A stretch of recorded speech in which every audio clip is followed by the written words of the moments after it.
Hello fans, welcome in to the Princeton Rays Game of the Week here on Suddenlink, brought to you by Ramey Motors. Wes McKinney is alongside. I'm Eric Cluster for this edition again of the Princeton Rays Game of the Week. Today, the Danville Braves are in town here as we return back to Honeycutt. But before we get to the Danville Braves, Wes, we return back after 7 on the road, kind of a rough stretch on the road, 2 and 5 games against Elizabethton and 4 against Bluefield in the Mercer Cup as we begin that series. So let's talk a little bit about Elizabethton. It was 1 and 2 in the series down at Elizabethton. Yeah, Eric, you could really argue Princeton really should have gone 2 and 1 in that 3-game set against the Twins, but let's take nothing away from Elizabethton, one of the better teams in the league.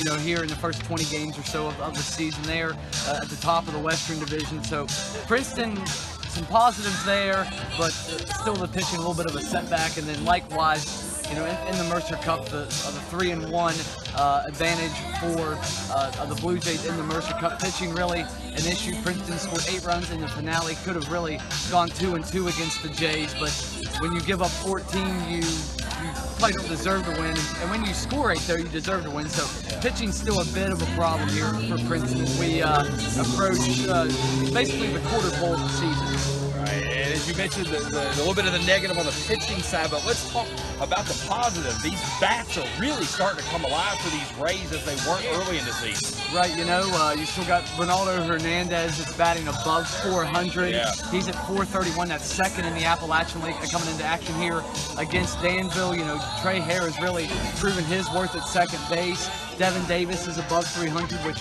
is good for Devin because he's a power guy, maybe a feast or famine type hitter, but he's above 300. A couple of complimentary guys, Carl Chester at the top of that order, hitting over 300. Bryce Brown's been a nice little surprise. He's hitting, about 275 coming into action today, and he can play either a corner outfield position. So some supporting cast members starting to show their worth here, just besides Ronaldo Hernandez and that 3-hole for Danny Schaefer's club. A couple roster changes since last we met. Jesus Ortiz, Thomas LeBron, no longer with Princeton. They have been assigned to the Rays GCL League. Some new faces will join Princeton. We'll talk about them as they come along, but one name we do need to talk about as we get into tonight's matchup with the Danville Braves is Dylan Thompson. He's tonight's starter. Wes McKinney, let's talk about Dylan. Very well-traveled player, was drafted by the Mariners, a 4th-round draft pick in 2015. A very unique story, was in a trade, basically took a whole summer off from baseball in 2016. So we're going to jump more into his story, but he's a guy that started the season in Hudson Valley with the Renegades up in New York. Wasn't really getting the innings that he probably thought he was getting, so a good opportunity for him to really show his worth here in Princeton. Hopefully he continues that nice stretch of pitching that he had in 2015 to 2016 off, as I mentioned, and really put up some pretty solid numbers. Not great, but not bad numbers in Hudson Valley. So interested to see what Dylan does here. He got a start against Elizabethton, pitched pretty well, gave up a couple of runs and 4 innings of work. So interested to see what he does here tonight, and like I said, we'll jump more into his story as we go along throughout the broadcast. Wes, it's a hitter's lineup tonight. You talked about the hitters, the guys really crushing the ball tonight. Ronaldo Hernandez in the lineup at catcher tonight. Trey Hare's going to be in the designated hitter spot tonight. The bats need to come alive tonight. Mejia on the hill tonight for the Braves. What's Princeton's key tonight to victory? I think it's to get to him early because he pretty much silenced Princeton whenever these two teams met in Virginia in the first week of the season. He only gave up 5 hits and 4 innings against Princeton.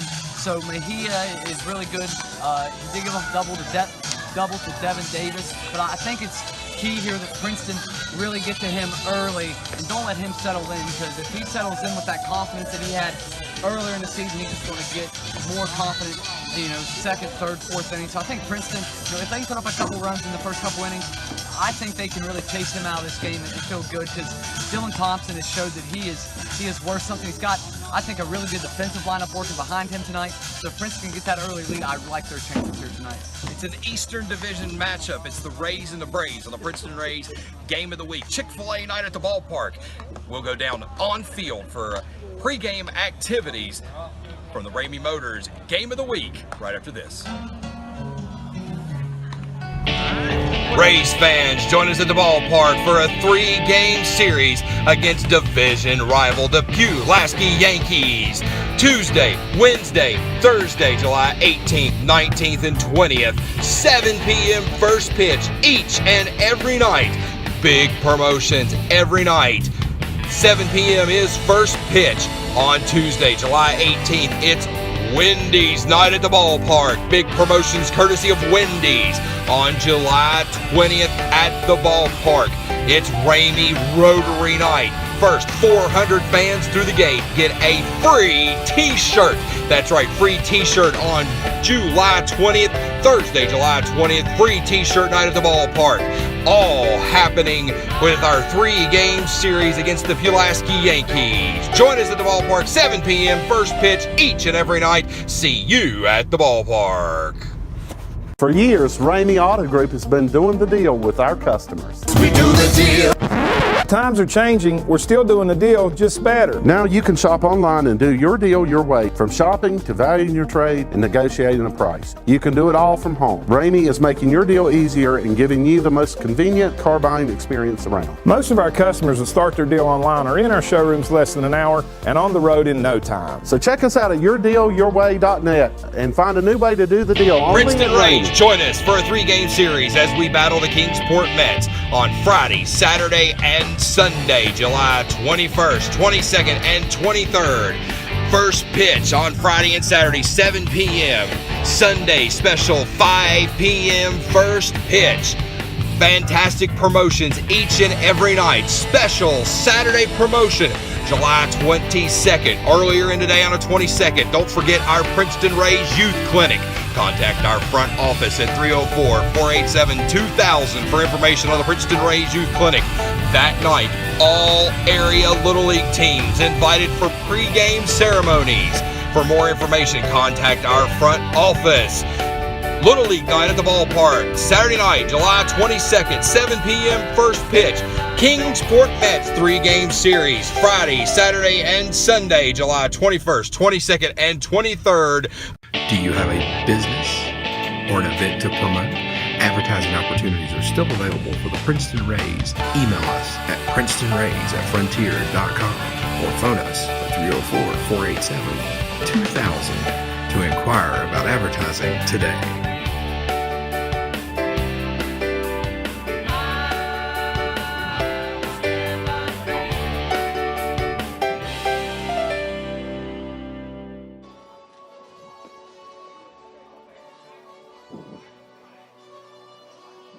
Welcome back inside the broadcast booth. Wes McKinney with you as we get set for first pitch. Dylan Thompson goes through his warm-up pitches right now. The 6'2", 180-pound right-hander. Second start of the season for Princeton. 0-0, 4.15 ERA, 4 1/3 innings, 6 hits, 2 earned runs, 4 walks, 2 strikeouts. Opponents hitting .333 off of Dylan in his only start that came a week ago yesterday against the Elizabethton Twins. That was his Princeton debut on the 4th of July.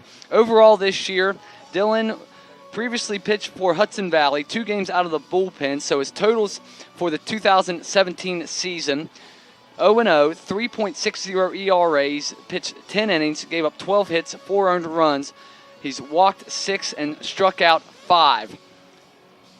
Dylan Thompson, 20 years old, will turn 21 in the middle of September, native of Myrtle Beach, South Carolina, drafted out of high school from a South Carolina powerhouse and potentially even a regional powerhouse in Socastee High School in Myrtle Beach. He will face Israel Wilson, Darian Cruz, and William Contreras to start the game. Will Thompson.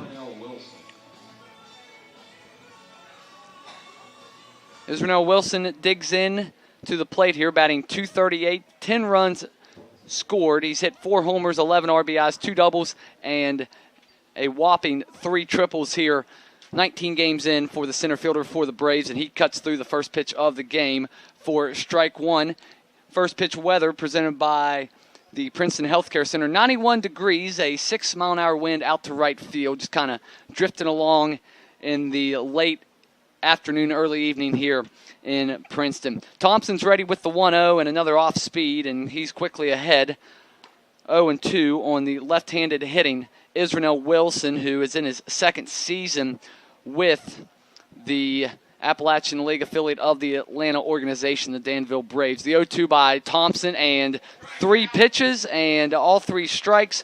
1 out as Wilson is down swinging for the first out of tonight's game. That will bring it to the plate to shortstop, Darian Cruz, batting an even .300 this year. 12 runs scored. He's hit 2 homers, driven in 8, has 5 doubles and a triple for Cruz.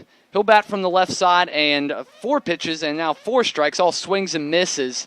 Some off-speed business here early on for Dylan Thompson.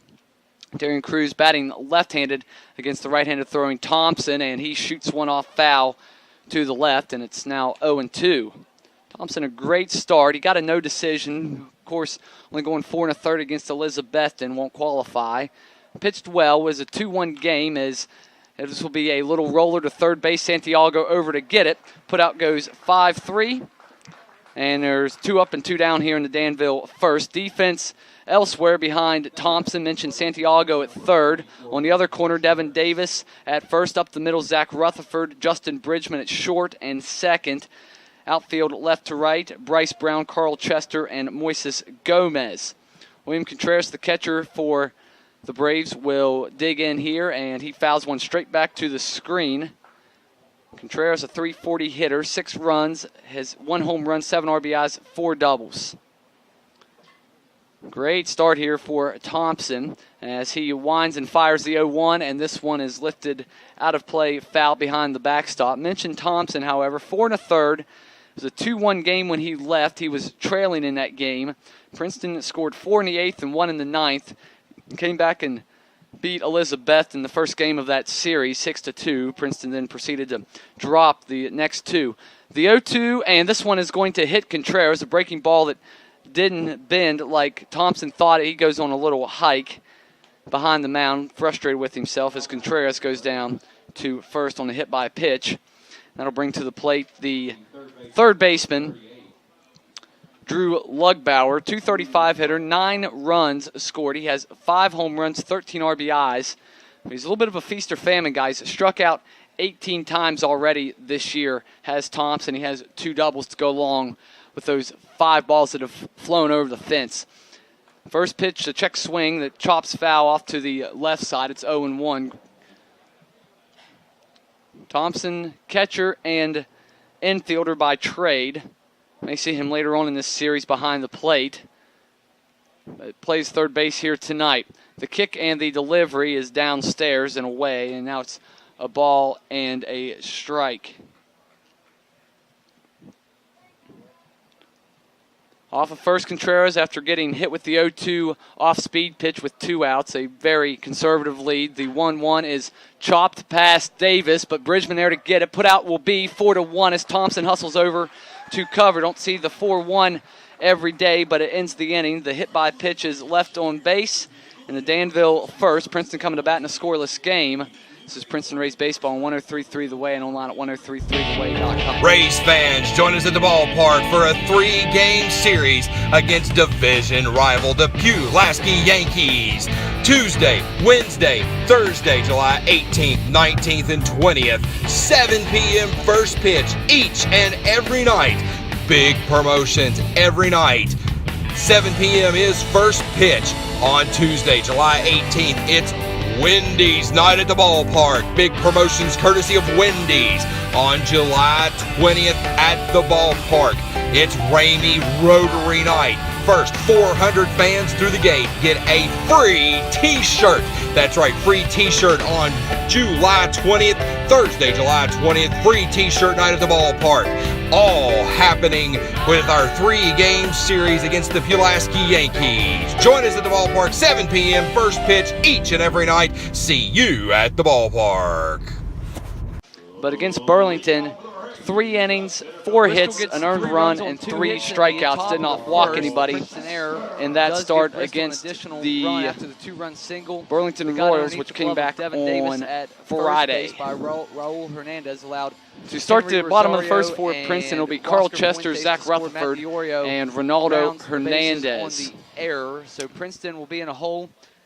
3-0. And on the grass already is the third baseman Lugbauer expecting a bunt as Mejia will kick and deal to Chester, and it's just a bit high and maybe a tad bit outside as well, 1-0 to Chester. 2016 out of Palm City, Florida.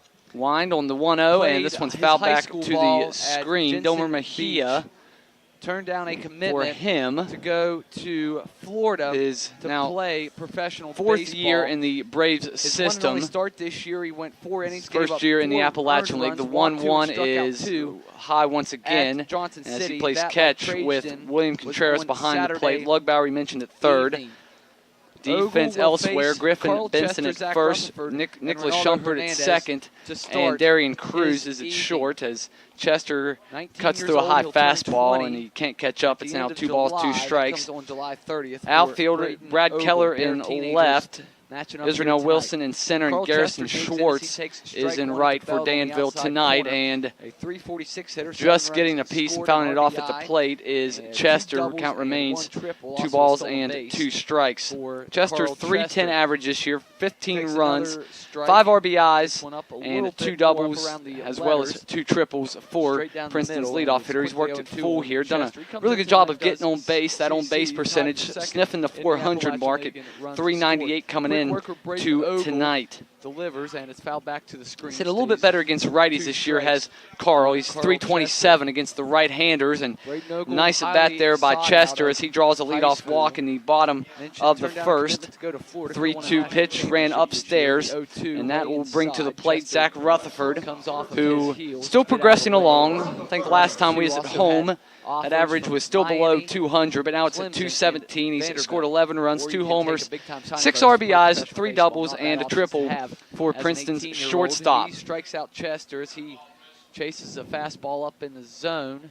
And Throw over to check on Chester. He's back. He is 4 for 7 in steals this year. That's middle of the pack in the Appalachian League, or I should say, after the top 10, it's really middle of the pack. Chester's done a good job of getting on base, knowing when to go and when to not. The first pitch by Mejia to Rutherford, check swing, and no appeal.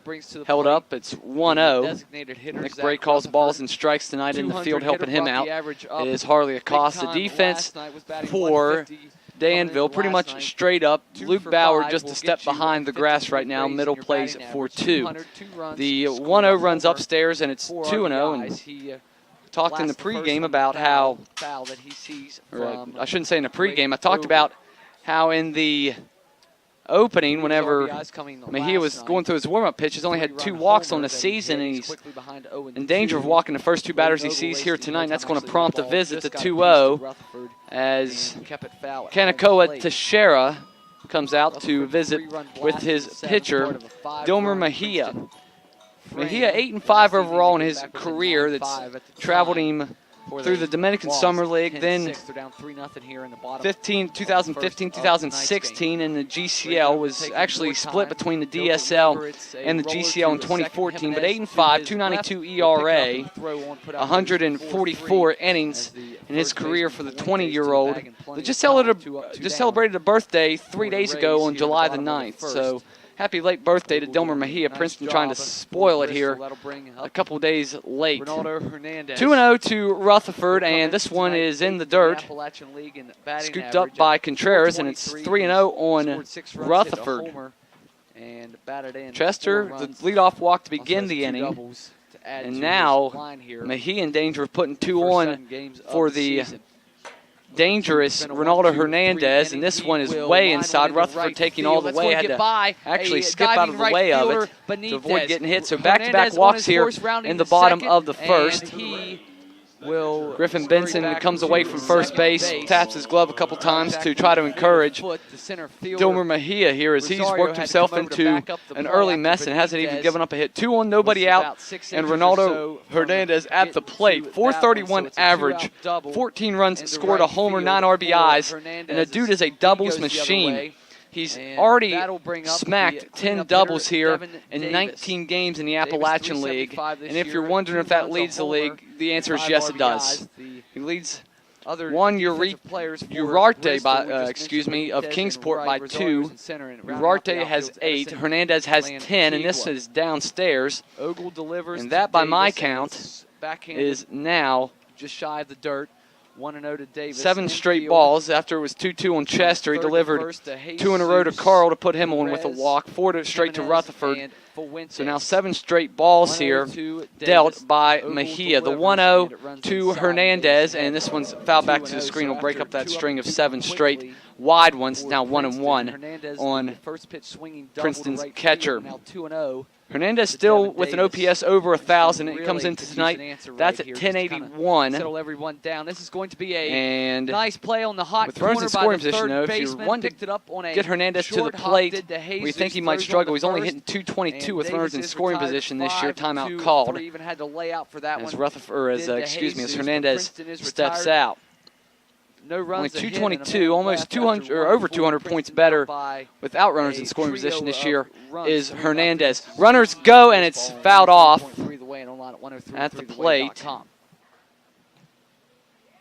think if that ball wouldn't have been fouled, I think Chester would have been safe at third. So I can imagine the throw would have gone to third base. It's now 1-2, however, on Hernandez with Devin Davis waiting on deck for his turn. Princeton runners on first and second, nobody out, bottom of the first, scoreless here as we're underway. First of a 3-game set between the Braves and the Rays here at Honeycutt Field. The only trip in this year, matter of fact, for Danville. Teams will play again in Virginia the third week in August. This ball is looped into center field. It's going to get down in front of Wilson. Rutherford held up initially. He was late getting to second, but got there without any throws. So now the bases are going to be loaded for Devin Davis as Chester chugs to third. And as I mentioned, Rutherford, a little bit of a late break, make sure the ball was going to drop in front of Wilson, gets to second. So here comes Devin Davis, who hasn't visited the RBI well in some time. He is batting .302 this year, 9 runs scored, 3 homers, 10 RBIs. Does not have an RBI, however, since the 4th of July. Had a great homestand, especially at the tail end of that against Burlington. Didn't do so well against Bristol in a 3-game set, but was smoking hot against the Royals. And trying to get back to that form here is Davis. The first pitch by Mejia is a breaking ball at the knees. It's in for strike 1. Mejia this year against Princeton went 4 innings, 5 hits, 2 earned runs, and 4 strikeouts. That came back on the 27th of June. Mejia's in a world of trouble here early. Davis will sky one foul off to the right, out of play, well out of play, and he's behind 0-2. Of the 5 hits, Davis did have 1 of those. Mejia, of the 5 hits, 2 extra base hits. Davis, a double and an RBI, 1 for 2. And that 4-inning outing for Mejia. Time called as Davis granted it, or asked for it, and it was granted. Bases loaded, nobody out. 0-2 pitch to Davis as Mejia, a long look in. And now he'll step off, and he wants his catcher Contreras to run through the signs. And in fact, instead of running through the signs, Contreras is just going to run out. Contreras, a catcher. It's become the family business for Contreras. His older brother Wilson, you may have heard of him, a world champion catcher for the Chicago Cubs, is his brother. So William Contreras trying to work his way through the Atlanta organization, trying to get where his brother is in Chicago, being a big league catcher. Now William Contreras and Mejia on the same page, the 0-2 to Davis, and another foul ball. It will stay 0-2. Domer Mejia, as far as we know, no relation to Luis Mejia, an infielder for the Braves. Domer Mejia, a native of Nicaragua. Meanwhile, Luis Mejia from the Dominican Republic, the 0-2, and a breaker that hung up. Dangerous pitch, but Davis can't stay behind it, and he'll be down on strikes. Princeton trying not to squander a chance. 1 gone, still bases loaded for Bryce Brown. 283 hitter this season, 7 runs, 7 RBIs, 2 doubles, and a triple.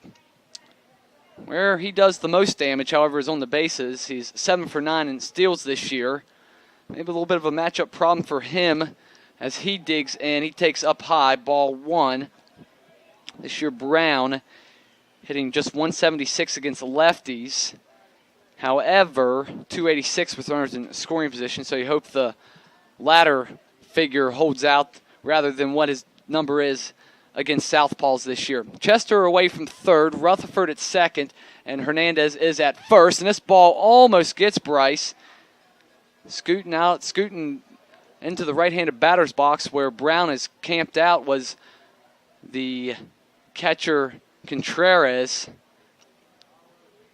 Bryce Brown's almost become a ball magnet. He's been hit a bunch this year. He's hit a handful of times in that homestand, that 6-game homestand. He's ahead 2-0, and this ball's back through the middle, and it's going to get through. Here comes Chester home. Rutherford is sprinting for home, throw in, and he's going to get in front of the tag, and down to second on the throw will go Bryce. It's a 2 RBI single, and Princeton's up 2-0. RBIs 8 and 9 on the season for Bryce, and Princeton still in business with second and third, and 1 out for the hot-hitting Trey Hare. Timeout called here as Brown runs his equipment down to the first base coach, and Mejia is clearly rattled. 2 runs on 2 hits. The 2 walks have come back to haunt him here. Let's see what plays out here with 1 out. As Trey Hare digs in, 286. That average keeps climbing for Trey. 10 runs scored, 2 home runs, 18 RBIs, 7 doubles. He's up there in the top 5, top 10 of the league in doubles. Matter of fact, he's tied for 4th as he shoots 1 foul off to the left as Trey gets the night off in the field, gives way to Justin Bridgman, who waits on deck. So Trey, the designated hitter tonight, actually check that. Trey Hare actually tied for 3rd in the Appalachian League in doubles with his teammate Devin Davis, who also has 7. Princeton trying to make the walks hurt on Mejia, and this one runs inside, ball 1. 2 RBI single thus far for Bryce Brown. Now Hare is hitting .333 with runners in scoring position this year. Trying to get home Hernandez, and Brown now away from second. Infield drawn in all the way around, with the exception of Benson at first base. He plays a couple steps behind the grass, and this one just catches the outside corner. It's 1-2 on Hare. Outfield also playing kind of shallow, especially in left field. Keller plays way in, and the center fielder Wilson ready to come in and try to cut down Brown if the ball was hit back up the middle. Right fielder, however, Schwartz does play pretty honest in right field as it's a foul ball. Remains 1-2 on Princeton's designated hitter here tonight, Trey Hare.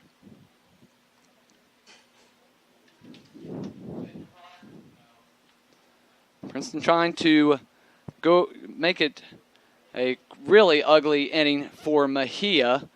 Already action in the Danville bullpen. There's only 1 out in the first. Mejia will kick and fire, and he gets Hare to go down on strikes. Can't catch up to a fastball, can Trey. So the 2 outs that have been recorded here in the inning by Mejia, both on strikeouts. Now Justin Bridgman will try to squeeze just a little bit more out of this inning. 231 hitter, 3 runs scored, 5 RBIs, and 1 extra base hit in the way of a double for JB.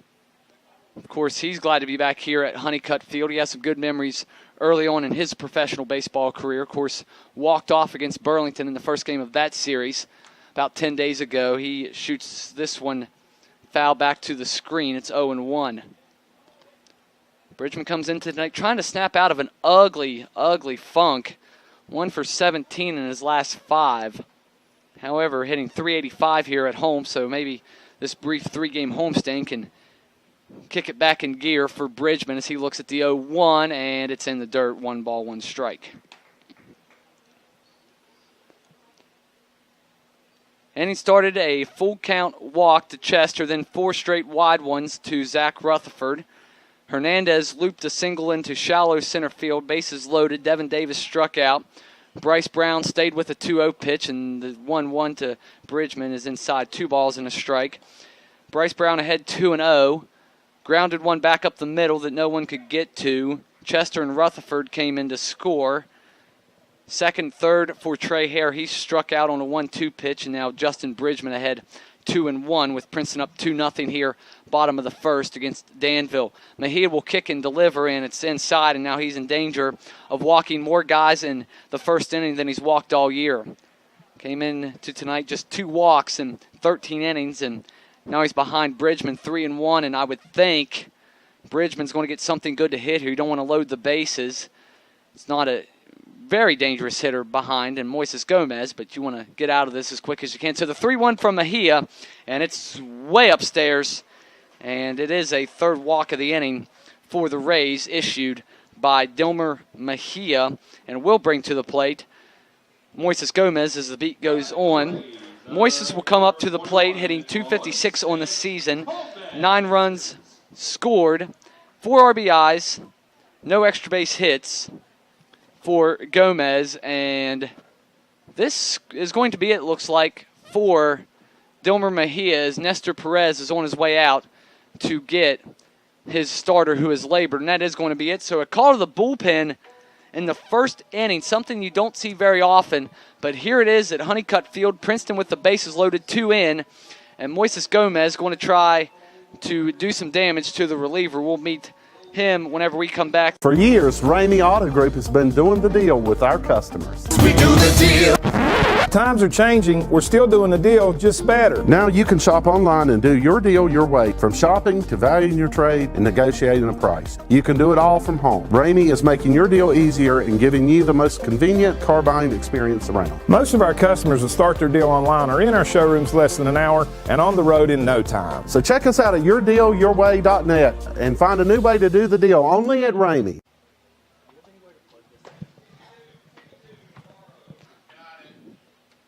Back here at Honeycutt Field, a call to the bullpen in the bottom of the first in the way of Raymar Navarro, 6'1", 205-pound Cuban, will pitch for the 7th time here in the Appalachian League.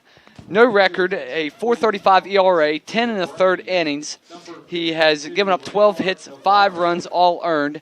Struck out 12, walked 3, has given up 2 homers and hit 2 guys. Has Navarro, and he is a veteran of this Bristol staff and really the Appalachian League as a whole. A 26-year-old Raymar Navarro digs in. He has split time this season with the full season affiliate at the single A level in the South Atlantic League. That's the Carolina Muck Dogs.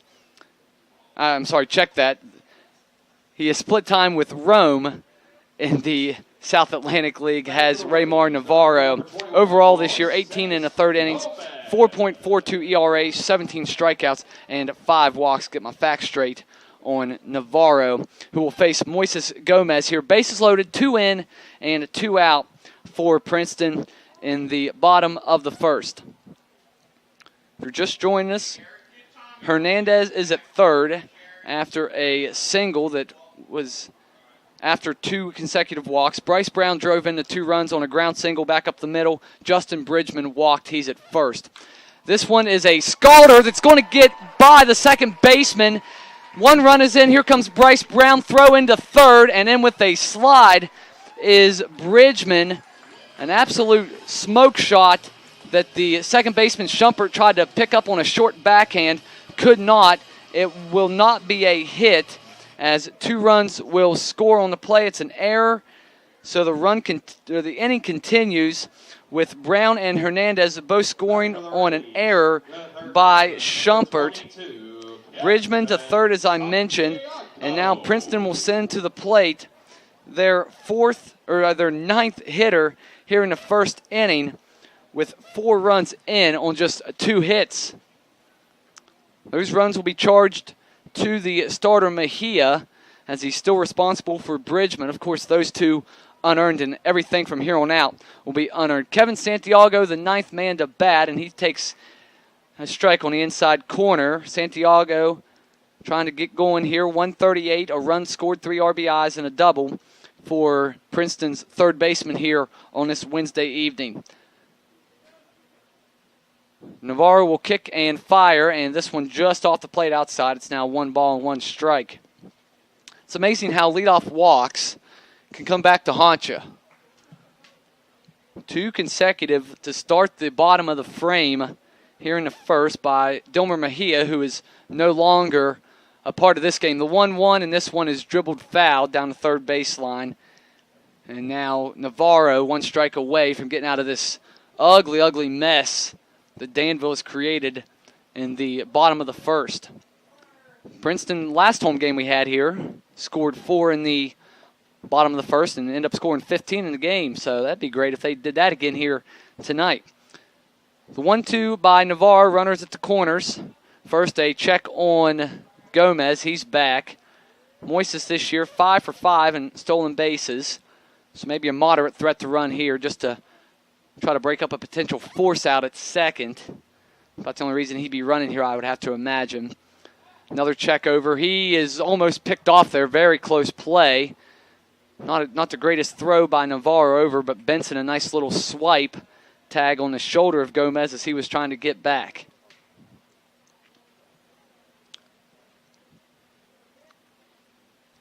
First and third. 2 outs and 4 in for Princeton. Here goes Navarro, and Gomez will go down to second. No throw. However, Bridgman wandered off third a little aggressively. They actually threw down to third, and he was back standing, but a close play. Stolen base for Gomez, his 6th and 6 tries. So now it's second and third, and now 2 runners in scoring position here for Kevin Santiago. Ball at the plate, by the way. 2 balls, 2 strikes. Navarro will wind and deliver, and this one is a little roller up first base. However, it hit off the foot of Santiago, so it's foul, hitting him in the box. Still stays 2-2. Something else Princeton's done a good job here of, even when they've created outs, I mean, they've had some pretty decent at-bats here early in this game, getting that bullpen early. Of course, everyone should be fresh and on both sides, pitching-wise. Off day yesterday in the Appalachian League. Everyone should be well rested, so if you can get in that bullpen and make Danville use 4 or 5 guys out of the pen here in the first game of this series, that could pay dividends, say, late innings of Game 2, Game 3 even. So good job by Princeton here early. 2 balls and 2 strikes to Santiago. He will take low. It's now full. And Carl Chester waiting on deck. Carl Chester trying to bat for the second time here in the bottom of the first. It's always a good sign whenever your leadoff hitter is batting twice in the bottom of the first. They always say it's great for a pitcher to bat in the top of the first before he goes out to work in the bottom half if you're in the National League. But, of course, in the Appalachian League, everyone plays with the DH, but still great if you can have your leadoff hitter bat twice. Santiago can't check his swing, and he will run down almost half-heartedly to first. Put out goes 2-3. So Princeton, all 3 outs are strikeouts. However, 4 runs in on just 2 hits. Bryce Brown, the 2 RBI single, 2 left for Princeton. They'll take a 4-0 lead to the top of the second. This is Princeton Rays Baseball on 103.3 The Way and online at 103.3theway.com. Princeton Rays join us for a 3-game series as we battle the Kingsport Mets on Friday, Saturday, and Sunday, July 21st, 22nd, and 23rd. First pitch on Friday and Saturday, 7 p.m. Sunday, special 5 p.m. first pitch. Fantastic promotions each and every night. Special Saturday promotion, July 22nd. Earlier in the day on the 22nd, don't forget our Princeton Rays Youth Clinic. Contact our front office at 304-487-2000 for information on the Princeton Rays Youth Clinic. That night, all area Little League teams invited for pregame ceremonies. For more information, contact our front office. Little League night at the ballpark, Saturday night, July 22nd, 7 p.m. first pitch. Kingsport Mets 3-game series, Friday, Saturday, and Sunday, July 21st, 22nd, and 23rd. For years, Ramey Auto Group has been doing the deal with our customers. We do the deal. Times are changing. We're still doing the deal, just better. Now you can shop online and do your deal your way, from shopping to valuing your trade and negotiating a price. You can do it all from home. Ramey is making your deal easier and giving you the most convenient car buying experience around. Most of our customers that start their deal online are in our showrooms less than an hour and on the road in no time. So check us out at yourdealyourway.net and find a new way to do the deal only at love this Ramey. one right here. All you got to do is you're just basically responsible for going out and throwing strikes with a 4-run lead in the second. He'll face Brad Keller, Ludis Baez, and Nicholas Schumpert to begin the second inning. 4 runs here in Princeton, and offense galore early tonight in the Appalachian League. An Appy League update presented by Chick-fil-A of Oakville Road in Princeton. Elizabethton, they've scored 4 already on Burlington. They play the top of the second in the triad. Pulaski scores 3 after Kingsport gets 1 in the top half. Yankees at Calfee Park League, Kingsport 3-1. First pitch strike to Brad Keller. Ryan Noda's launched a 2-run homer at Bowen Field as the Blue Jays lead the Astros 2-0 bottom first. The 0-1 is a breaking ball that skips in the dirt. 1 ball, 1 strike to Keller. And Bristol, an early run in the top of the first against Johnson City. Pirates lead at 1-0 on the road. Appy League update presented by Chick-fil-A of Oakville Road in Princeton. Now 2-1 on Brad Keller, who comes in to action here tonight. A .231 average, 9 runs, 3 homers, 7 RBIs, 4 doubles for Keller. This one is pop foul out of play. Now it's even on Keller.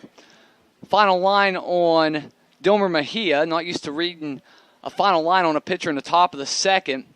But Mejia goes 2/3 of an inning, gives up 2 hits, 4 runs, 2 earned, walked 3, and struck out 2 for the Braves starter. Could not get out of the first. The 2-2 is a check swing foul. Keller almost self-defense. That pitch was way up and way in. And a check swing just did enough to foul it towards the Princeton dugout. It remains 2 balls and 2 strikes. Keller got off to a pretty good start early in the season, really beat up Elizabethton. 2 of his 3 home runs came against the Twins in that opening series as he lines one into right center field. It'll go for a single as Gomez quickly over to cut it off. First hit of the game for Danville as Brad Keller, a leadoff single in the second to begin things here in the Danville half. That'll bring to the plate Ludis Baez. He's batting .238, 4 runs, 2 home runs, 7 RBIs, 3 doubles, and a triple for the left-handed hitting Ludis Baez. Dylan Thompson working out of the stretch for the second time here tonight. He'll deliver, and this one hits him. Got him right in the chest as he tried to duck out of the way. So that thing I said about throwing strikes, Dylan Thompson hasn't done a great job of doing it thus far. 2-1 and nobody out. And I think Danville trainer going to come out and check on Ludis Baez. Vic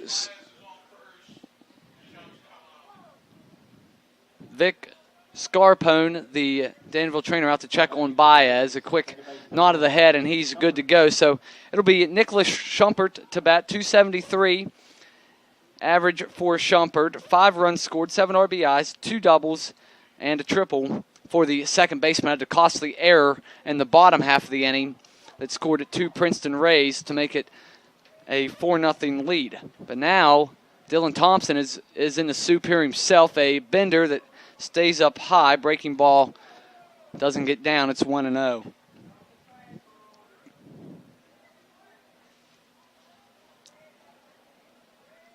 Middle infield plays for 2 men. You'd love to see a double play ball right here. It would clean up a lot of things right now for Dylan Thompson. A swing and a miss, a hard cut by Schumpert. He's behind it, and it's 1 ball and 1 strike.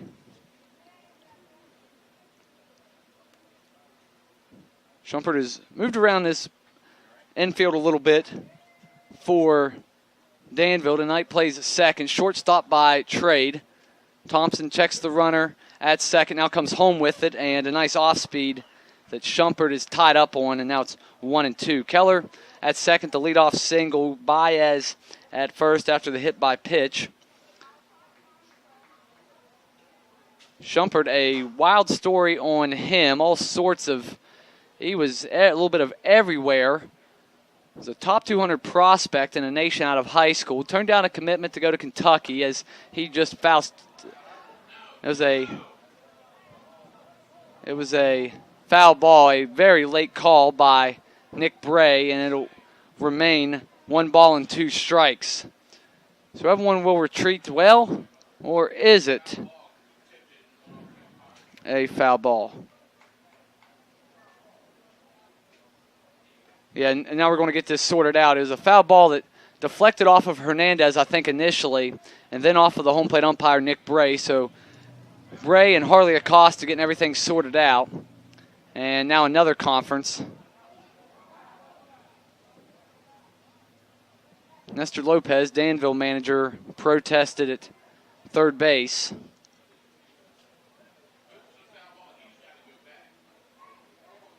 Long conversation being had here, so that will give us a chance to tell you about Nicholas Shumpert.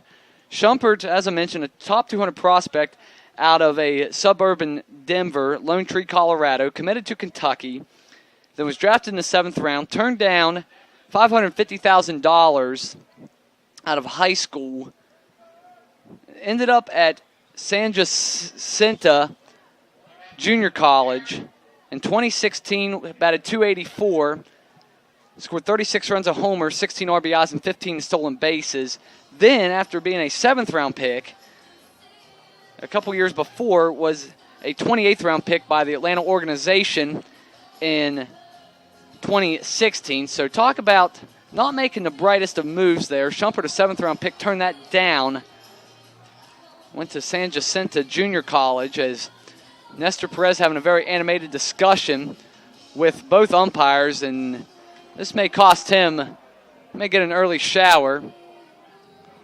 And he's not winning this one. He's still trying to get after both umpires, Nick Bray and Harley Acosta, and this is very animated.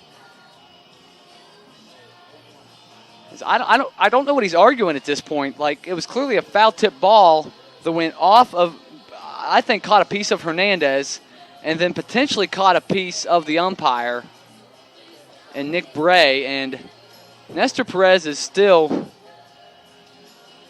very animated, and I'm actually shocked he's going to stay in this game. Of course, in the Appalachian League, maybe a little bit of a longer leash here for an ejection. Now the first base coach, rather, is going to come out and throw in his 2 cents. First base coach is Porky Lopez. What a baseball name, Porky Lopez. He's going to come over and get a piece of the umpires as well. As this is honestly just getting comical at this point. Either let's play ball or throw the guy out. My gosh. Back in the day, I remember a certain Braves farm manager getting thrown out, and he created a show. I don't know if you remember the name Philip Wellman or not. That guy threw the rosin bag like it was a grenade, then exited literally stage right. Like after he put on a show for the Braves Farms team. Nestor Perez, I guess, has finally said all he needs to say. It took him all of about 5 minutes, but he has said his piece, and eventually we're going to get back to baseball here. Nope, hey, maybe he hasn't. I think Nick Bray asked him, if I can read lips, ask him if he was done. So after all that, first and second, it's going to be a 1-2 count on Nicholas Shumpert. Or is it? No? City's out. I guess it was I don't know what happened.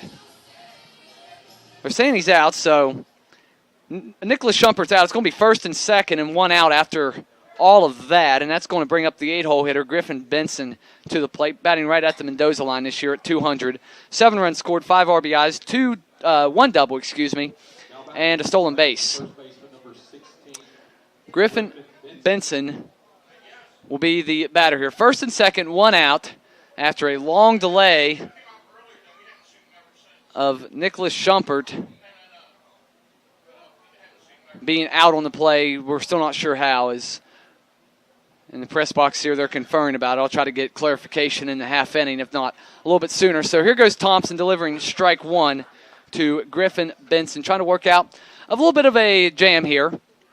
Started the inning 2-on, nobody out. He now has 1 out. We continue to search for exactly how Nicholas Schumpert was called out. This is a swing and a miss. Great slide piece there by Dylan Thompson. Left it in the middle of the plate a little bit, but was far enough down where Benson had no chance of golfing it. 0-2. The 0-2 and a little chopper towards second. Only play for Bridgman will be to first. Both runners will move up a base, but Benson is down 4-3, as now there's 2 outs, and second and third for Garrison Schwartz. Garrison Schwartz just 9 games. So about every other game, Schwartz gets a start. 19 games in, he's played in 8. 174 average, 3 runs, a singular RBI. And in those 8 games previous, he has 10 strikeouts and just 1 walk. He is 1 for 6 this season with runners in scoring position. Ronaldo Hernandez asked for time, and he is granted. 2 outs, 2 on. 4-0 is the Princeton lead. We play the top of the second. And what has seemed like a game that has just crawled here in the early stages. Great night, 4-1 to crawl, I guess, if you're a fan of the heat. 91 degrees at first pitch. Thompson will kick and deliver, and a breaking ball over for strike one to Schwartz. 91 degrees here in Princeton. If you're familiar with Southern West Virginia, lemonade days in Bluefield. The city gives out free lemonade in Bluefield just down the road if it gets to 90 degrees. Haven't got an official word whether that happened, but if it did get to 90 degrees today in Bluefield, you can roll on down tomorrow and get some free lemonade. 91 here in Princeton, but we don't do lemonade days. 1 ball, 1 strike, and this will be a check swing holding up and taking ball 2 as Thompson tried another bender just a little bit below the knees, and it's 2-1. Danville trying to get on the board here. An opportunity. Middle infield gives themselves plenty of depth. Shading towards second is Rutherford, the shortstop. Outside fastball called strike 2. Left-handed swinging Garrison Schwartz. Not real deep in the hole, but on the edge of the outfield grass is Bridgman. Santiago guarding the line a little bit more than I would expect for a left-handed hitter at the plate. He's playing 6-7 feet off the line. The 2-2 and blocked in dirt by Hernandez. Everyone stays at their station. However, it is 3-2. Good block there. As crawling down the line there was Keller, trying to get a cheap run. Good. That's one thing Princeton catchers have done, whether it be Hernandez behind the plate. Max Siebert's done a great job. Saw his bats really came alive at Elizabethton and at Bluefield. Andrew Miller's got some time behind home plate. All those guys. Joey Roach has done a good job behind home plate of being a brick wall. The 3-2 is fouled off. We'll do it again with a full count. 4-0 is the score. 4 runs, 2 hits, no errors for Princeton. No runs, a hit, and an error for Danville. We play the top of the second here, Honeycutt Field. Wes McKinney in the booth. Glad you guys are taking us along with you on this great summer night. The 3-2, and it's up high. A 2-out walk will load the bases. And as we roll the order back over, it's Israel Hernandez, who is the only strikeout victim in tonight's game thus far for Dylan Thompson. I mentioned earlier here tonight that Israel Wilson, second year in the Appalachian League, native of the Netherlands Antilles. First pitch is fouled back to the screen by Wilson. Entered the organization as a 16-year-old. That was prior to his 17th birthday, which is in March of 2015. Now 19 years old. Last year in the GCL, 222 hitter, 29 runs, 10 homers, 22 RBIs. I'm sorry, that was his GCL numbers. His numbers last year in the Appy League, 192, 19 runs, 2 homers, and 12 RBIs. That was in 38 games, so played just a little bit over half of the games for the Braves. A simple roller to second. Bridgman had to wait for Davis, and beating it out is Wilson. Just not a very good play there by Davis. Just go to the base. So an infield single will score a run. Keller is in, and everyone moves up station to station. Baez going to third. Schwartz will move to second, and Wilson will reach on the infield single. It's his 12th RBI of the year. That's just not a heads-up play there by Davis. That's a simple play for Bridgman in the hole at second. Just go cover the base, and Bridgman had it in plenty of time, but had to wait for Davis to hold up, or had to hold up and wait for Davis to get back to the base after he vacated well off the bag. That will keep the inning alive for Darian Cruz, as it's now 4-1 Braves on the infield single. This runs up high 2-0. And the person that was the most irritated about that infield single was, as you can expect, Dylan Thompson. He feels like he should be out of the inning right now, and instead he's not. It's going to prompt a visit after the 2-0 pitch from Jose Gonzalez, pitching coach for Princeton, will come out and visit everybody. And he's just trying to settle Thompson down, because after Thompson delivered that 2-0 pitch, like a little elementary kid does after he knows he's screwed up or something, or he's a little bit out of breath, he'll put his shirt up over his face and almost over his nose. And that's what Dylan Thompson did right there, just almost out of frustration. So 2-0 to Cruz. It is bases loaded and one in for Danville here. The 2-0 will be inside, and now Thompson in danger of walking a run in here on 3-0. He snaps the ball back into his glove from Hernandez. Still trying to get word on how Shumpert was called out for the first out of this inning. Until I find out, that's going to bother me. This is a taking all the way strike by Cruz, and catching the inside corner is Thompson. Darian Cruz, very dangerous runners in scoring position. 368 this year whenever men are in scoring position for him. The 3-1, and this one is a chopper. Bridgman over to get it. He will flip to shortstop. Put out in the middle will go 4-6. So you thought the infield single may really cost Dylan Thompson, but he gets out of it. Does give up a run on 2 hits, and Danville's on the board as we go to the bottom of the second. It's 4-1 Princeton. This is Princeton Rays baseball on 103.3 The Way and online at 103.3theway.com. Do you have a business or an event to promote? Advertising opportunities are still available for the Princeton Rays. Email us at princetonrays@frontier.com or phone us at 304-487-2000 to inquire about advertising today.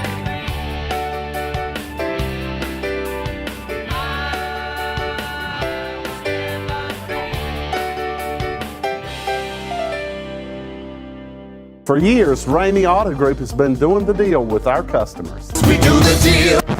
Times are changing. We're still doing the deal, just better. Now you can shop online and do your deal your way, from shopping to valuing your trade and negotiating a price. You can do it all from home. Ramey is making your deal easier and giving you the most convenient car buying experience around. Most of our customers that start their deal online are in our showrooms less than an hour and on the road in no time. So check us out at yourdealyourway.net and find a new way to do the deal only at we go to the Ramey. bottom of the second. Princeton up by 3, 4-1, and it'll be the top of the order for the Rays. Chester, Rutherford, and Hernandez to try to start it up all again, as Raymar Navarro will come out for the Braves here to begin the bottom of the second. He got the final out in the bottom of the first. Dylan Thompson worked around a big-time mess in the top of the second, stranded the bases loaded to end the inning. Really, Danville shouldn't have got anything in the top half, but a little bit of a mental error by Devin Davis in the field allowed an infield single and a run to score. So Carl Chester will come up to bat here, and Chester, maybe just upon appearance, not your prototypical leadoff man. You usually see leadoff man kind of maybe a little bit thin, kind of lanky, long strides. But Chester, however, a little bit bigger built than most. Man, he does a great job getting on base. Chester, 6', 205. Not a lot of leadoff men at 205, I can tell you that. Chester takes up high, and it's a ball and a strike. Chester knows how to find his way on base. On base percentage now above 400 now after the walk. The 1-1 by Navarro, a get-me-over breaking ball. It's now 1-2 on Chester.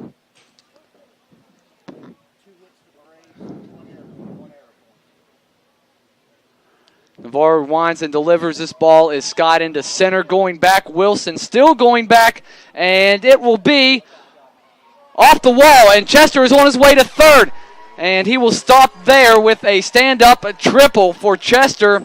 It's his third triple of the year. Wilson hit that wall hard just to the left of the batter's eye. He squatted down initially. Now he's back to his feet, but man, the summer heat carrying that ball something viciously. So I thought that was going to be a routine play for Wilson, but he just kept running and running and running and could not come up with it, and took a shot off the center field wall right smack in the BB&T sign where the ampersand is. An absolute bomb to center field that really hits, if it's hit anywhere else besides where it was and on the batter's eye, that ball gets out. Now it'll be a run scoring opportunity for Zach Rutherford as Princeton is off to some start here tonight. And, man, you'd love to see Zach get an RBI right here. Comes in batting 105 this season with runners in scoring position. He takes up high, and he's ahead 2-0. He's seen 6 pitches tonight. All 4 of them have been out of the zone for balls. Walked on 4 pitches last inning. Here comes the delivery by Navarro, and he catches the inside corner, 2-1, almost. A little bit of a gift there by the home plate umpire, Nick Bray. Pitch appeared to be a little bit inside. The 2-1, and this ball is out of play, foul, 2-2. Princeton up 4-1, trying to add to its lead. Bottom of the second, the 26-year-old Raymar Navarro trying to find his footing here in this game and also in his big league career. And a low breaking ball will put Rutherford down on strikes. I thought that was very, very low, but really no appeal or protest by Rutherford. So there is one gone here in the second. You'd love to see Princeton get that run in. Just get a fly ball to the outfield. Here's the man to do it. Ronaldo Hernandez might be able to do it as he digs in here, and this ball is fouled away behind home plate, 0-1. Anyway, back to Navarro. 20 split this year between Rome and Danville, as we mentioned whenever he first came in. Last year, as the 0-1 comes in, and this ball is popped on the infield. Backing up is the drawn-in shortstop Cruz, and after the leadoff triple, quickly 2 outs here in the Princeton bottom half of the second. But Navarro in 2016 played in the Carolina League. That's the high A affiliate of the Braves. Played for the Carolina Mudcats. Went 5-3, 67 innings, 52 strikeouts, 3 walks, but the ERA was north of 5. A line drive double. It's going to get all the way to the left field wall. Davis digging for second. He's in there without a throw. RBI for Devin. First pitch swinging. The double will produce his 11th RBI of the year, 8th double of the season for Big Devin. And the run that he, you don't want to say single-handedly gave away in the top of the second. He gets back here in the bottom half with a smoke shot to the left field fence. Be Bryce Brown to bat here. He already has 2 RBIs in the game. As I mentioned, he's been a nice little surprise for Danny Schaefer. This one is at the knees for strike 1. Bryce Brown, the native of Louisiana down in Cajun country, down on the Bayou, 15th round pick this year. It's been nice, can play both outfield positions and look out, an absolute bullet into the stands on the first base line, but I think got all the way to the back row and everyone getting out of the way. That was dangerous. Now Brown, though, behind 0-2 here. Brown in left tonight. Seen him play left and right. He even started in center. Carl Chester was off one of those Burlington games. I believe it was the last game of that Burlington series where Chester got the night off, and we saw Brown in center. Really can play all three outfield spots, and he takes up high, and it's now 1-2. 2-out double by Devin Davis gets Chester in after the leadoff triple. You love to see 2-out RBIs, especially here for Princeton after you figured, okay, Chester leadoff triple, just get something moderately deep to the outfield, and Chester's in. 1-2 runs low, now 2 balls and 2 strikes. Rutherford down on strikes on a pitch that I'm not so sure I agreed with. My opinion doesn't matter. And then the pop-up on the infield by Hernandez. But Davis to the rescue, gets the 2-out RBI double. Now 2-2 to Bryce Brown. And this ball is fouled away, and it stays 2 balls and 2 strikes. Princeton coming into tonight, 6-13, Danville 10-9. Braves got off to a pretty good start. They've fallen off a little bit. I don't know if it's so much they've fallen off. They're still 10-9. It's the fact that Pulaski's played well all year, the 2-2 to Brown, and this almost hits him. He contorts himself out of the way. It's now 3-2. But Pulaski's played well all year. In Bluefield, they've won 10 of 11. Just absolutely crazy. Got an early lead tonight. The 3-2, and Brown will go down swinging on strikes. Couldn't check his swing. Probably would have been a strike anyway. So 2 strikeouts in the inning for Raymar Navarro. However, Princeton 2 extra base hits, and that produces a run in the inning. Back up by 4 is Princeton as we go to the top of the third.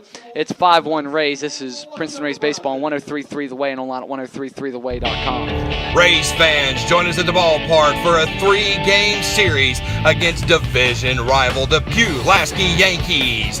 Tuesday, Wednesday, Thursday, July 18th, 19th, and 20th. 7 p.m. first pitch each and every night. Big promotions every night. 7 p.m. is first pitch on Tuesday, July 18th. It's Wendy's night at the ballpark. Big promotions courtesy of Wendy's on July 20th at the ballpark. It's Ramey Rotary night. First 400 fans through the gate get a free t-shirt. That's right, free t-shirt on July 20th, Thursday, July 20th. Free t-shirt night at the ballpark.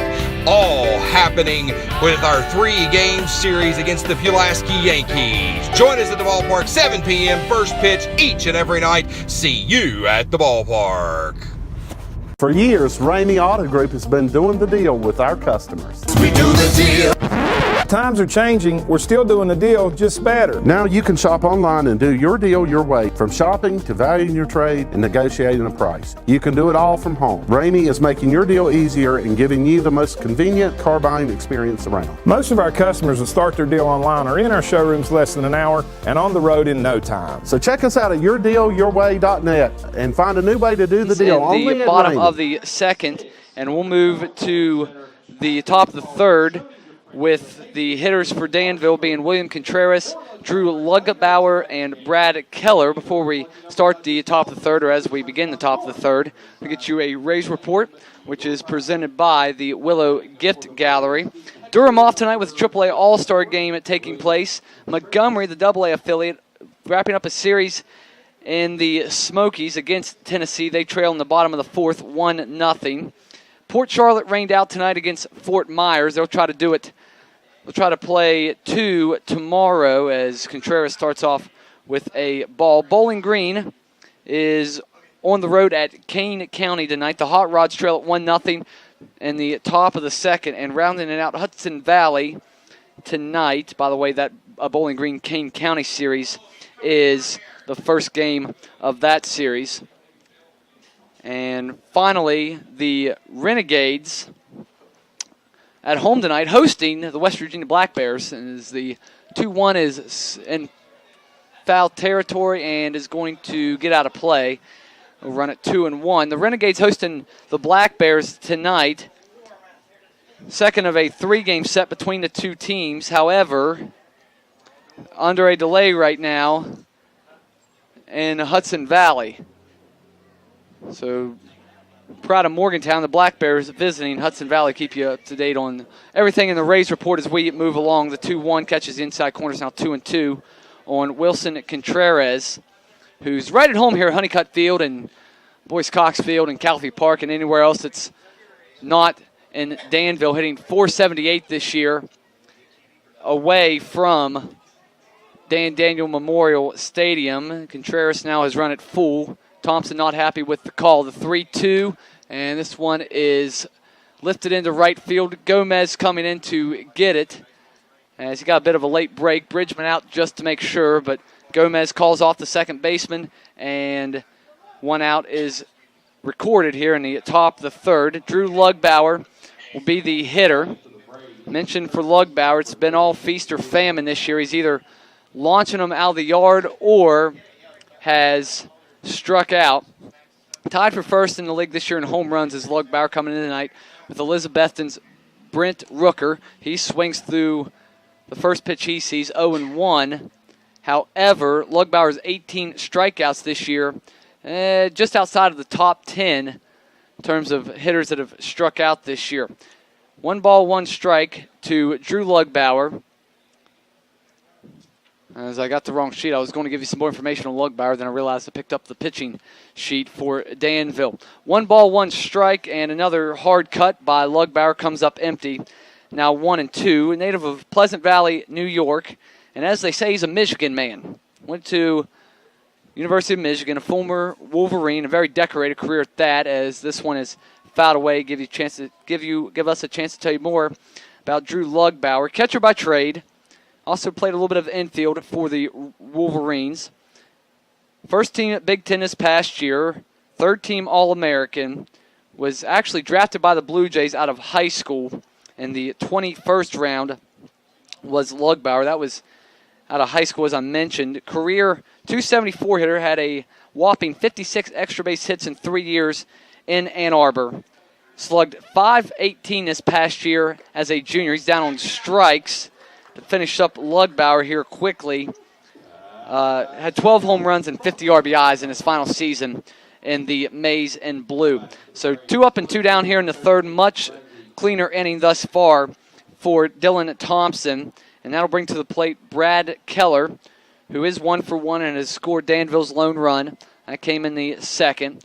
He gets started off with a strike at the knees. Another breaking pitch. A lot of off-speed stuff tonight by Dylan Thompson. Very tidy outing for him.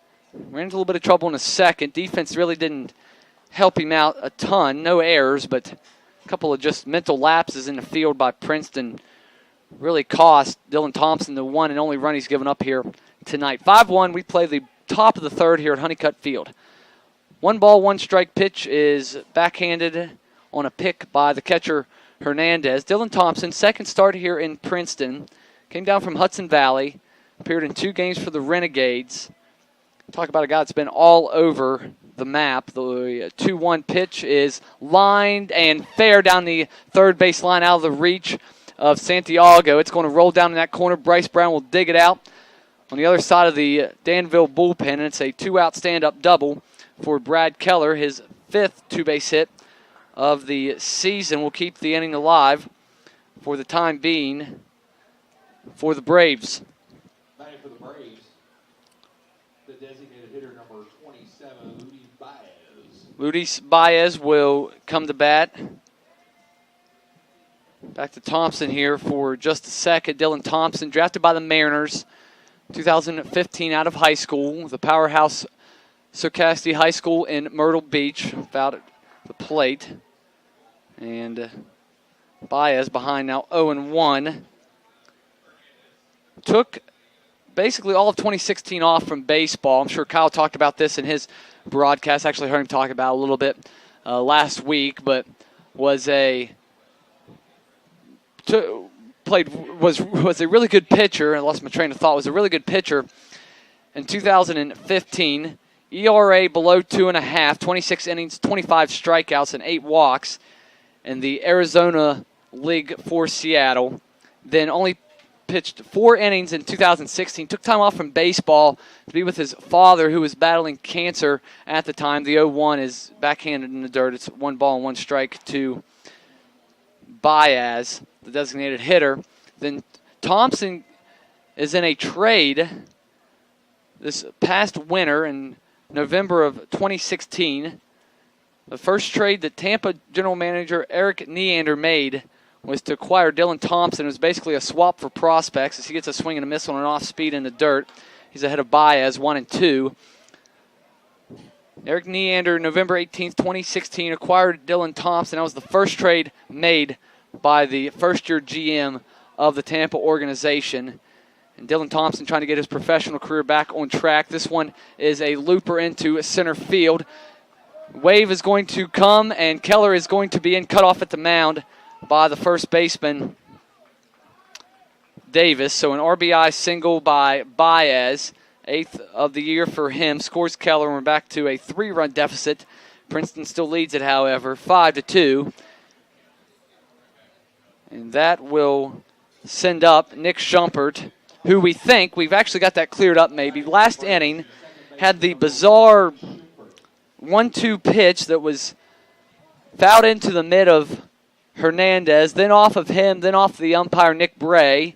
And that prompted a long and very colorful conversation between both umpires, Danville manager Nestor Perez and Porky Lopez, the first base coach. And best we can guess is it was a strikeout swinging. Throw down to first on a back pick, and they got him. Pick off 2-3 as Baez is erased, and Schumpert left at the altar to end the third. So a run on 2 hits and for Danville in the top of the third. Princeton still with a 5-2 advantage as we move to the bottom half. This is Princeton Rays baseball on 103.3 The Way and online at 103.3. Do you have a business or an event to promote? Advertising opportunities are still available for the Princeton Rays. Email us at princetonrays@frontier.com or phone us at 304-487-2000 to inquire about advertising today.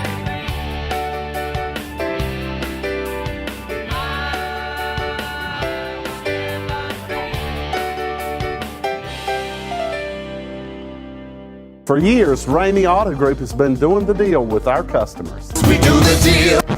Times are changing. We're still doing the deal, just better. Now you can shop online and do your deal your way, from shopping to valuing your trade and negotiating a price. You can do it all from home. Ramey is making your deal easier and giving you the most convenient car buying experience around. Most of our customers that start their deal online are in our showrooms less than an hour and on the road in no time. So check us out at yourdealyourway.net and find a new way to do the deal only at Ramey. Will be the scheduled hitters for Princeton. Raymar Navarro, who had came into an absolute mess, has done a pretty good job thus far of keeping the damage limited. Defense cost him a couple of runs in that first inning. The error by the second baseman Nicholas Schumpert. He did give up the double last inning to Davis that scored Carl Chester. Other than that, pretty decent outing thus far for Navarro. Trey Hare digs in. Hare cooled off a little bit by going down on strikes, swinging his first appearance, and he jumps out of the way of a first pitch fastball that runs up and in.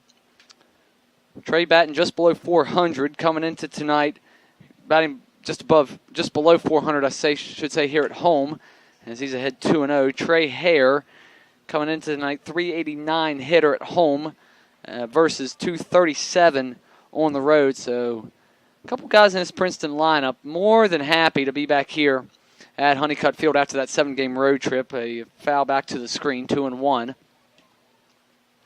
Road not been kind to Princeton. They have 6 wins this year. 3 of them have come here at home. They've only played 6 times. The 2-1 is a line drive to Lugbauer as he gets up off the ground ever so slightly to come up with that one. Hard hit, but right at Lugbauer. 1 out in the Princeton home half, and that'll bring up Justin Bridgman. Princeton 3-3 at home. So you can do the math for the Rays. That means they're 3-10 away from Honeycutt Field. Not good. Justin Bridgman digs in, and first pitch swinging. Sky-high pop-up into left field. Keller will call off the center fielder Wilson, who is drifting over. Quickly 2 away here in the Princeton third. Said this before, the old adage goes, If you can play 500 on the road, win as many at home as you can, you'll have a successful year. Princeton got to do a better job of winning on the road. They've been okay here at home. Bristol series, you could argue maybe they should have won 2 out of 3 in that series. Lost a 10-6 game, got beat 11-1. Gomez tries to bunt, but bunts it foul, so it's 0-1 on Princeton's right fielder. Did get Bristol in the first game of the series, or last game of the series, I should say. Then walked off on Burlington. Then the Royals came back and won the second game 11-7, but Princeton did win that series with a 15-6 decision in the final game. Really, Princeton 3-3. Really could have gone 4-2. That homestand really should have. The 0-2 by Navarro, and Gomez, a little fister into right field. Coming in just a couple of steps will be Schwartz. Princeton retired in order for the first time here in the third. As they continue to lead it, however, 5-2 as we move to the top of the fourth. This is Princeton Rays Baseball on 103.3 The Way and online at 103.3theway.com. Princeton Rays join us for a 3-game series as we battle the Kingsport Mets on Friday, Saturday, and Sunday, July 21st, 22nd, and 23rd. First pitch on Friday and Saturday, 7 p.m. Sunday, special 5 p.m. first pitch. Fantastic promotions each and every night. Special Saturday promotion, July 22nd. Earlier in the day on the 22nd, don't forget our Princeton Rays Youth Clinic. Contact our front office at 304-487-2000 for information on the Princeton Rays Youth Clinic. That night, all area Little League teams invited for pregame ceremonies. For more information, contact our front office. Little League night at the ballpark, Saturday night, July 22nd, 7 p.m. first pitch. Kingsport Mets 3-game series, Friday, Saturday, and Sunday, July 21st, 22nd, and 23rd. For years, Ramey Auto Group has been doing the deal with our customers. We do the deal. Times are changing. We're still doing the deal, just better. Now you can shop online and do your deal your way, from shopping to valuing your trade and negotiating a price. You can do it all from home. Ramey is making your deal easier and giving you the most convenient car buying experience around. Most of our customers that start their deal online are in our showrooms less than an hour and on the road in no time. So check us out at yourdealyourway.net and find a new way to do the deal only at Ramey. Field, Princeton up 5-2, top of the fourth. Want to start you off with a Appy League update presented by Chick-fil-A of Oakville Road in Princeton. New smokehouse barbecue sandwich now at Chick-fil-A. Grilled chicken on a sweet Hawaiian bun, smokehouse barbecue sauce, lettuce, Colby Jack cheese, and peppercorn brown sugar bacon for a limited time only. And man, that's a summertime treat right there from Chick-fil-A of Oakville Road in Princeton. 7-8-9, bottom third of the Danville order. Nicholas Schumpert, Griffin Benson, and Garrison Schwartz will be the batters, and this will be a line shot foul down the left field line. Schumpert, of course, left at the altar in that third inning whenever Baez was picked off of first 2-3. Meanwhile, back to the Appy League scoreboard. Bristol continuing to shut out Johnson City. They play the fifth. It's 4-0 Pirates. Grounder towards short. Rutherford over to get it up with it. Fires across. Easy 6-3 put out for the Rays. One out here in the top of the fourth. Elsewhere, we mentioned that Brent Rooker and Drew Lugbauer were tied in the Appalachian League in home runs. Well, they're not anymore. Brent Rooker, part of a 5-run Elizabethton second. The Twins now lead Burlington on the road 6-1. Pulaski with a 3-2 edge on Kingsport at Calfee Park, top of the fifth. And Bluefield is up 3-1 on Greenville. Great series kicking off there tonight as it's 3-1 Jays, top of the fifth. Ryan Notice hit a home run in that one, a 2-run shot in the first inning, a 2-run Bluefield first. 1-1 to the batter Schwartz. Davis over to get it, bobbled it, still time to recover, and a step ahead of Benson. Put out goes 3-1. I got a little nervous whenever I saw Davis over to get that ball, but little bobble. Benson does not run all that well for a first baseman. So put out goes 3-1, 2 up, 2 down. Now we'll try the same movie we had in the top of the third, 2 up, 2 down. We're going to try to have a better ending this time. Try to make it 3 up, 3 down here after Dylan Thompson gave up a couple of base runners before he got the final out in the third. He deals strike 1. Greenville's just added a run. It's now 3-2, top of the 5th. Comebacker to Thompson on the ground. Has enough time to count all the seams on the baseball and throw it over. So a 3-1 put out, then a 1-3 put out. And for the first time tonight, the Braves are retired in order. Top of the 4th, it's 5-2 Princeton. As they come to bat in the bottom half, this is Princeton Rays baseball on 103.3 The Way and online at 103.3 The Way. Rays fans, join us at the ballpark for a 3-game series against division rival the Pulaski Yankees. Tuesday, Wednesday, Thursday, July 18th, 19th, and 20th. 7 p.m. first pitch each and every night. Big promotions every night. 7 p.m. is first pitch on Tuesday, July 18th. It's Wendy's night at the ballpark. Big promotions courtesy of Wendy's on July 20th at the ballpark. It's Ramey Rotary night. First 400 fans through the gate get a free t-shirt. That's right, free t-shirt on July 20th, Thursday, July 20th. Free t-shirt night at the ballpark. All happening with our 3-game series against the Pulaski Yankees. Join us at the ballpark, 7 p.m. first pitch each and every night. See you at the ballpark. For years, Ramey Auto Group has been doing the deal with our customers. We do the deal. Times are changing. We're still doing the deal, just better. Now you can shop online and do your deal your way, from shopping to valuing your trade and negotiating a price. You can do it all from home. Ramey is making your deal easier and giving you the most convenient car buying experience around. Most of our customers that start their deal online are in our showrooms less than an hour and on the road in no time. So check us out at yourdealyourway.net and find a new way to do the deal only at Ramey.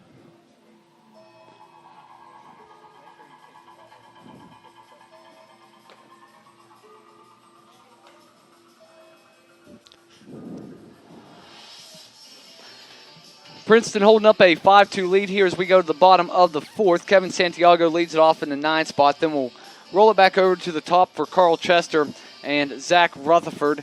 Raymar Navarro giving the Danville club a big-time boost here by giving some length out of the bullpen after the starter. And if you're just joining us, the starter for Danville, Dilmer Mejia, only got 2 outs in the game as he exited, and Navarro's done a pretty good job. He'll begin his 3rd inning of relief here, and if he gets to it, he'll have completed 3 1/3 innings of relief work for the Braves tonight. Be interested to see if Dylan Thompson comes back out for the 5th. Speaking of pitchers, Thompson 69 pitches, exactly a 2-to-1 ratio, and strikes to balls, 46 strikes, 23 balls. In 4 innings thus far for the right-hander for the Rays. First ball, chop foul up third base by Santiago, leading off the bottom of the 4th. He's one of the 2 strikeouts in the game, pardon me. No, I'm sorry, 3 strikeouts in the game. I read that right. 3 strikeouts in the game for Navarro. Navarro's gotten Santiago once, Rutherford once, and Bryce Brown once. Now he's in the process of trying to get Santiago for the 2nd time after the 0-1 is fouled back to the screen. Princeton bullpen just kind of standing around, not a whole lot of action down the first base line. 0-2's in the dirt, and now it's a ball and 2 strikes. Navarro to begin the inning, 35 pitches, so now make it 38 for Navarro. It took Mejia 32 pitches to get 2 outs before he was finally yanked out of the game. The 1-2 as Santiago wastes this one away foul. Great weather here tonight once again. That is something really here in Princeton where we have not had to battle yet. And I say yet because decent chance of rain Friday night for the finale of this one. Roller down to first. Handcuffs Benson a little bit. He flips on to first. Another 3-1 put out as Santiago's retired for the first down. We move back to the top of the order. Carl Chester, a walk, a triple, and 2 runs scored for CC. Chester did not miss his first professional home run by a whole lot in the second inning. Rung a ball off the fence in center field, just to the left of the batter's eye. First pitch he sees, he fouls back to the screen. If he hits it about 5 more feet higher and about 2 more feet further, it's gone. But he had to settle for his third career triple instead. 1 ball and 1 strike now to CC. Talked about Chester not being your prototypical leadoff hitter, but he's done a good job despite that 2-hole for Danny Schaefer has really been a little bit of an issue this year. He's tried a bunch of different people there as Chester takes strike 2 on the inside corner. Rutherford's there tonight. He's been there a handful of times. He's tried Bryce Brown there. He's tried, I'm trying to think who else we've seen there this year without going too far down the line. I think, I believe we've seen Bridgman there. Just been a absolute collection of people in that 2 spot. Hernandez and Davis is basically the mainstays at 3 and 4. This ball is drilled into center field. Once again going back, Hernandez drifting into the right center gap. But a routine play. So he makes the catch a few feet in front of the warning track. And after that first 2 innings where Princeton put up 5 runs, now 8 straight Rays have been retired. Actually, check that, 6 straight Rays have been retired. Going for 7 here if Rutherford doesn't reach. And this is a ground ball to the second baseman. Schumpert waits for it to come to him. And ahead of the runner Rutherford, 4-3 goes the putout. So Princeton for the second consecutive inning down 1-2-3. But good news is here at Honeycutt Field, they still lead it 5-2 as we move to the top of the 5th. This is Princeton Rays baseball on 103.3 The Way and online. Do you have a business or an event to promote? Advertising opportunities are still available for the Princeton Rays. Email us at princetonrays@frontier.com or phone us at 304-487-2000 to inquire about advertising today.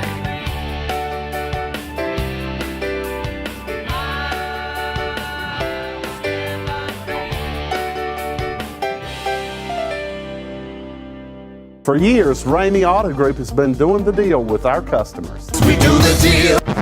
Times are changing. We're still doing the deal, just better. Now you can shop online and do your deal your way, from shopping to valuing your trade and negotiating a price. You can do it all from home. Ramey is making your deal easier and giving you the most convenient car buying experience around. Most of our customers that start their deal online are in our showrooms less than an hour and on the road in no time. So check us out at yourdealyourway.net and find a new way to do the deal only at Ramey. Finish this game, it would be his first win since 2015 whenever he was with the Mariners organization.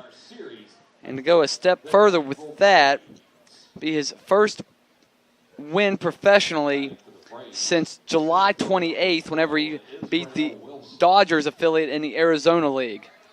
So talk about a comeback trail. Dylan Thompson completely stepping away from the game for almost an entire summer in 2016. A first pitch swinging pop-up into shallow center field. Zach Rutherford out, and coming in is Carl Chester. CC having to run a long way, but 1 pitch, 1 out to begin the top of the 5th. What a story. Dylan Thompson completely stepped away from the game to tend to his ailing father in 2016 after what I would consider a very solid first season of professional baseball in 2015. Ball 1 delivered just below the knees to Darian Cruz. He's 0 for 2. Was grounded out twice. Once was a fielder's choice that ended a big-time Danville threat in the second inning. First inning put out was 5-3. This time looks like it's going to be 3 unassisted. A chopper to Davis. He calls off Thompson, and indeed, Davis takes the ball to the bag himself. 2 up, 2 down on just 3 pitches. Quickly to finish up on Dylan Thompson before what could potentially be his last batter of the night. Dylan Thompson, 2015 season, very, very good. 2-1, 2.36 ERA, 26 innings, almost a strikeout per at 25. And it turned down a chance. Drafted in the 4th round by the Mariners organization as he delivers the 1-0 inside to Contreras, 2-0. Dylan Thompson turned down an offer to go to Coastal Carolina, and of course if he would have stayed on with the Chanticleers, had a chance to win a College World Series. This ball is laced into left field, going back. Bryce Brown looks up, and it's gone. William Contreras, an absolute bullet to left field. It's his second home run of the season, 8th RBI. And Danville is within 2, so that 4-run lead Princeton once had has been cut in half. You really want Dylan Thompson to get through this just so he can get a win, and he's not going to. And there is no one more disappointed in this ballpark right now than Dylan Thompson, as here comes Danny Schaefer. And quite honestly, just the path this young man has taken almost breaks my heart to see Danny Schaefer come getting. So 4 2/3, 1 out shy of getting his first professional win in nearly 2 years. That's going to be it for Dylan Thompson. It's a call to the bullpen.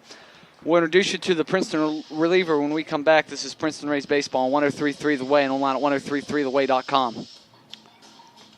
For years, Ramey Auto Group has been doing the deal with our customers. We do the deal.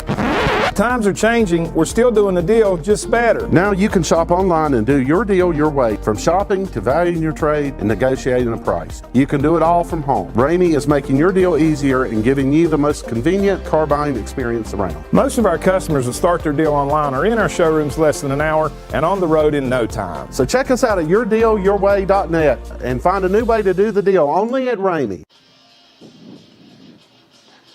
Back here, Honeycutt Field, it's a call to the bullpen in the top of the 5th. Dylan Thompson's going to fall 1 out shy of a decision here tonight, and he'll give way to Luis Moncada.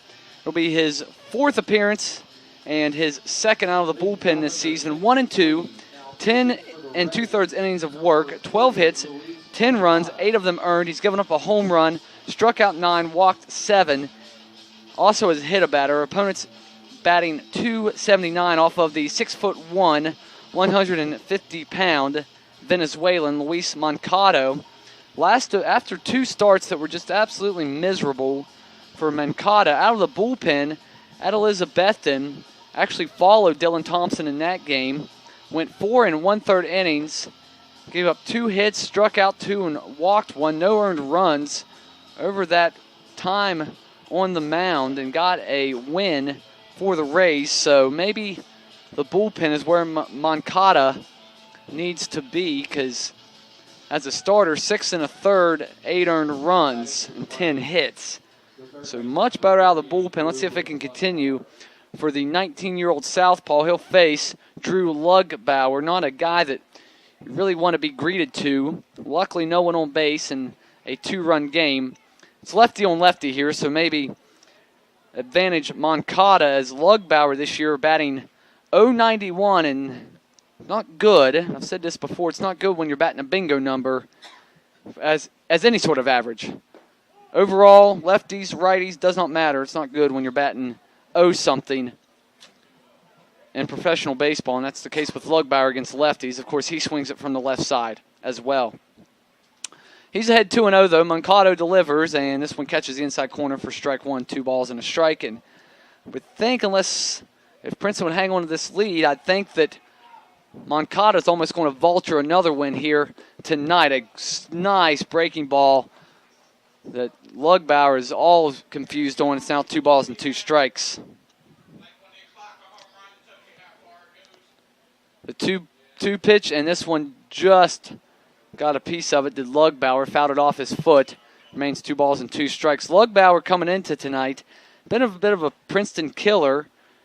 First time these teams met up at the end of June. Lugbauer 3 for 9. 2 of his hits were home runs. Homered off of tomorrow night starter Phoenix Sanders.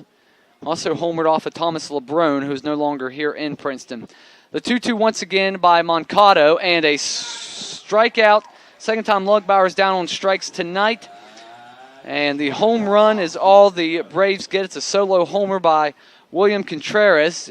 Danville creeps within 5-3 as we go to the bottom of the 5th. This is Princeton Rays Baseball on 103.3 The Way and online at 103.3theway.com. Do you have a business or an event to promote? Advertising opportunities are still available for the Princeton Rays. Email us at princetonrays@frontier.com or phone us at 304-487-2000 to inquire about advertising today.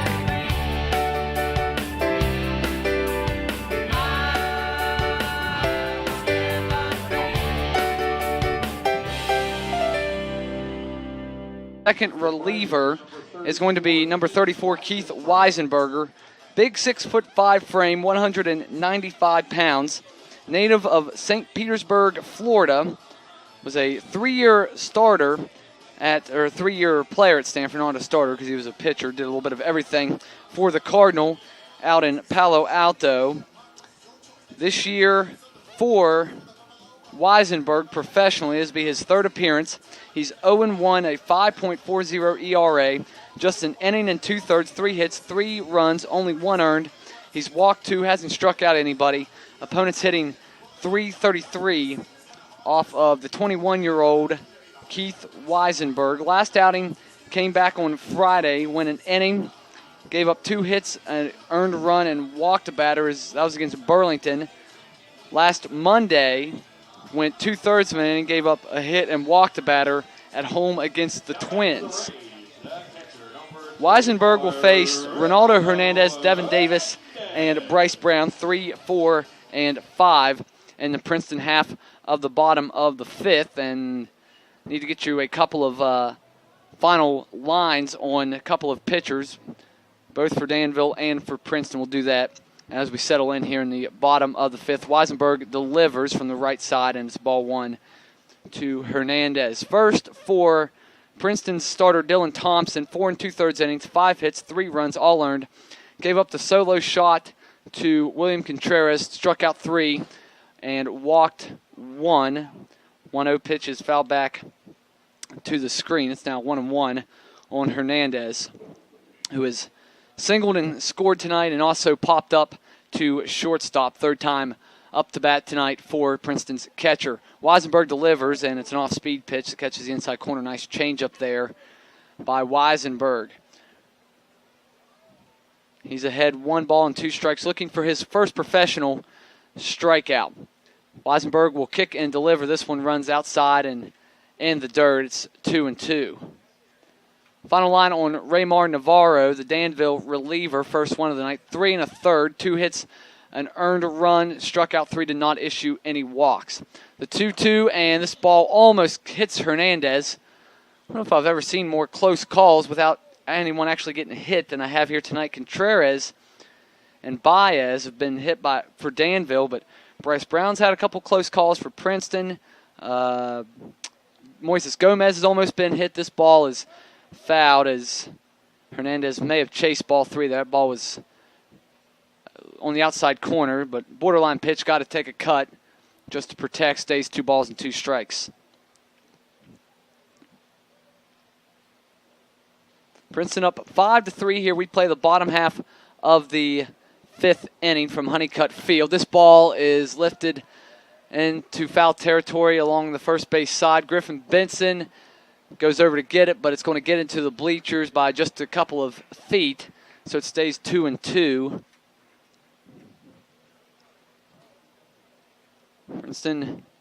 Princeton Lions scored tonight 5 runs, 4 hits, no errors. Danville 3 runs, 5 hits, and an error that cost them 2 runs in that 4-run first for Princeton. 2 balls and 2 strikes is the count. Keith Weisenberg in for the 3rd time professionally here in the bottom of the 5th. He will kick and deal, and this is in on the hands of Hernandez. He does enough to fight it off. Weisenberg, just like his teammate and his third baseman, Drew Lugbauer, drafted by the Blue Jays out of high school. That was in the 38th round that Weisenberg was drafted. This ball was smacked in to the left center gap, and it might be another double for Hernandez. He's on his horse, and he will be in. 11 doubles this year for Ronaldo Hernandez. Extends his Appalachian League as he leads off the bottom of the 5th with a 2-base knock that hit about halfway up the wall in left field. Nothing that Keller, the left fielder for Danville, could do. Back to Weisenberg, excuse me, here just for a second. This past year, 21 2/3 innings, 19 strikeouts, 4.22 ERA, went 1-0 for the Cardinal. Be Devin Davis digging in, and he snipes one foul off to the right side. It's 0-1 on Devin. Weisenberg playing for the legendary Stanford coach Mark Marquis. Hung it up this past year for the Cardinal after 41 seasons being the head baseball coach out there in Palo Alto, California. So Weisenberg learned from one of the best. The 0-1 by Weisenberg and a late time called. He's already into his windup. I think as a pitcher I would hate that. I'm already got my leg ready to go and then someone calls timeout. It's kind of a little bit of a dangerous way. You can almost get injured that way sometimes. The 0-1 to Davis, it's backhanded in the dirt. Almost got away from the catcher Contreras, but going nowhere is Hernandez. Ronaldo probably not inclined to run here. Princeton up 5-3. He's 0 for 2 in stolen bases, and I always say third base is a lot harder to steal than second. 1-1 pitch by Weisenberg, and this is going to be a comebacker up the middle, deflected off the pitching hand of Weisenberg, scoots in to center field. Hernandez in without a throw, and Davis, with his third RBI of the night, scores Hernandez. Back-to-back hits for Princeton here to start the 5th inning. Ball was deflected off the pitching hand of Weisenberg, and then the shortstop Cruz, as he dove on the other side of second base, I think it glanced off of his glove, and that really slowed it down at that point. And that was more than plenty of time for Hernandez to come home, and they're going to come out and check on Weisenberg here anytime the pitcher has one go off his pitching hand. That's almost an automatic. Come out and check on him. Ball was not hit all that hard, really, to begin with, and Princeton, they've scored 6 runs, and 3 of the runs have been produced on balls that have been hit not all that hard. Of course, I'm speaking of Davis's single right there, and then the guy getting ready to bat, and Bryce Brown had a ground single back through the box in the first inning that got the scoring started for Princeton. Pitching coach for Danville and Teixeira and the athletic trainer Vic Scarpone out to check, and now they head back to the dugout. And Weisenberg stays in. Danville bullpen quiet for the time. Back-to-back hits, though, for Princeton. They've extended their lead back to 3 runs. It's 6-3, and the first pitch Bryce Brown sees is up and out of the zone.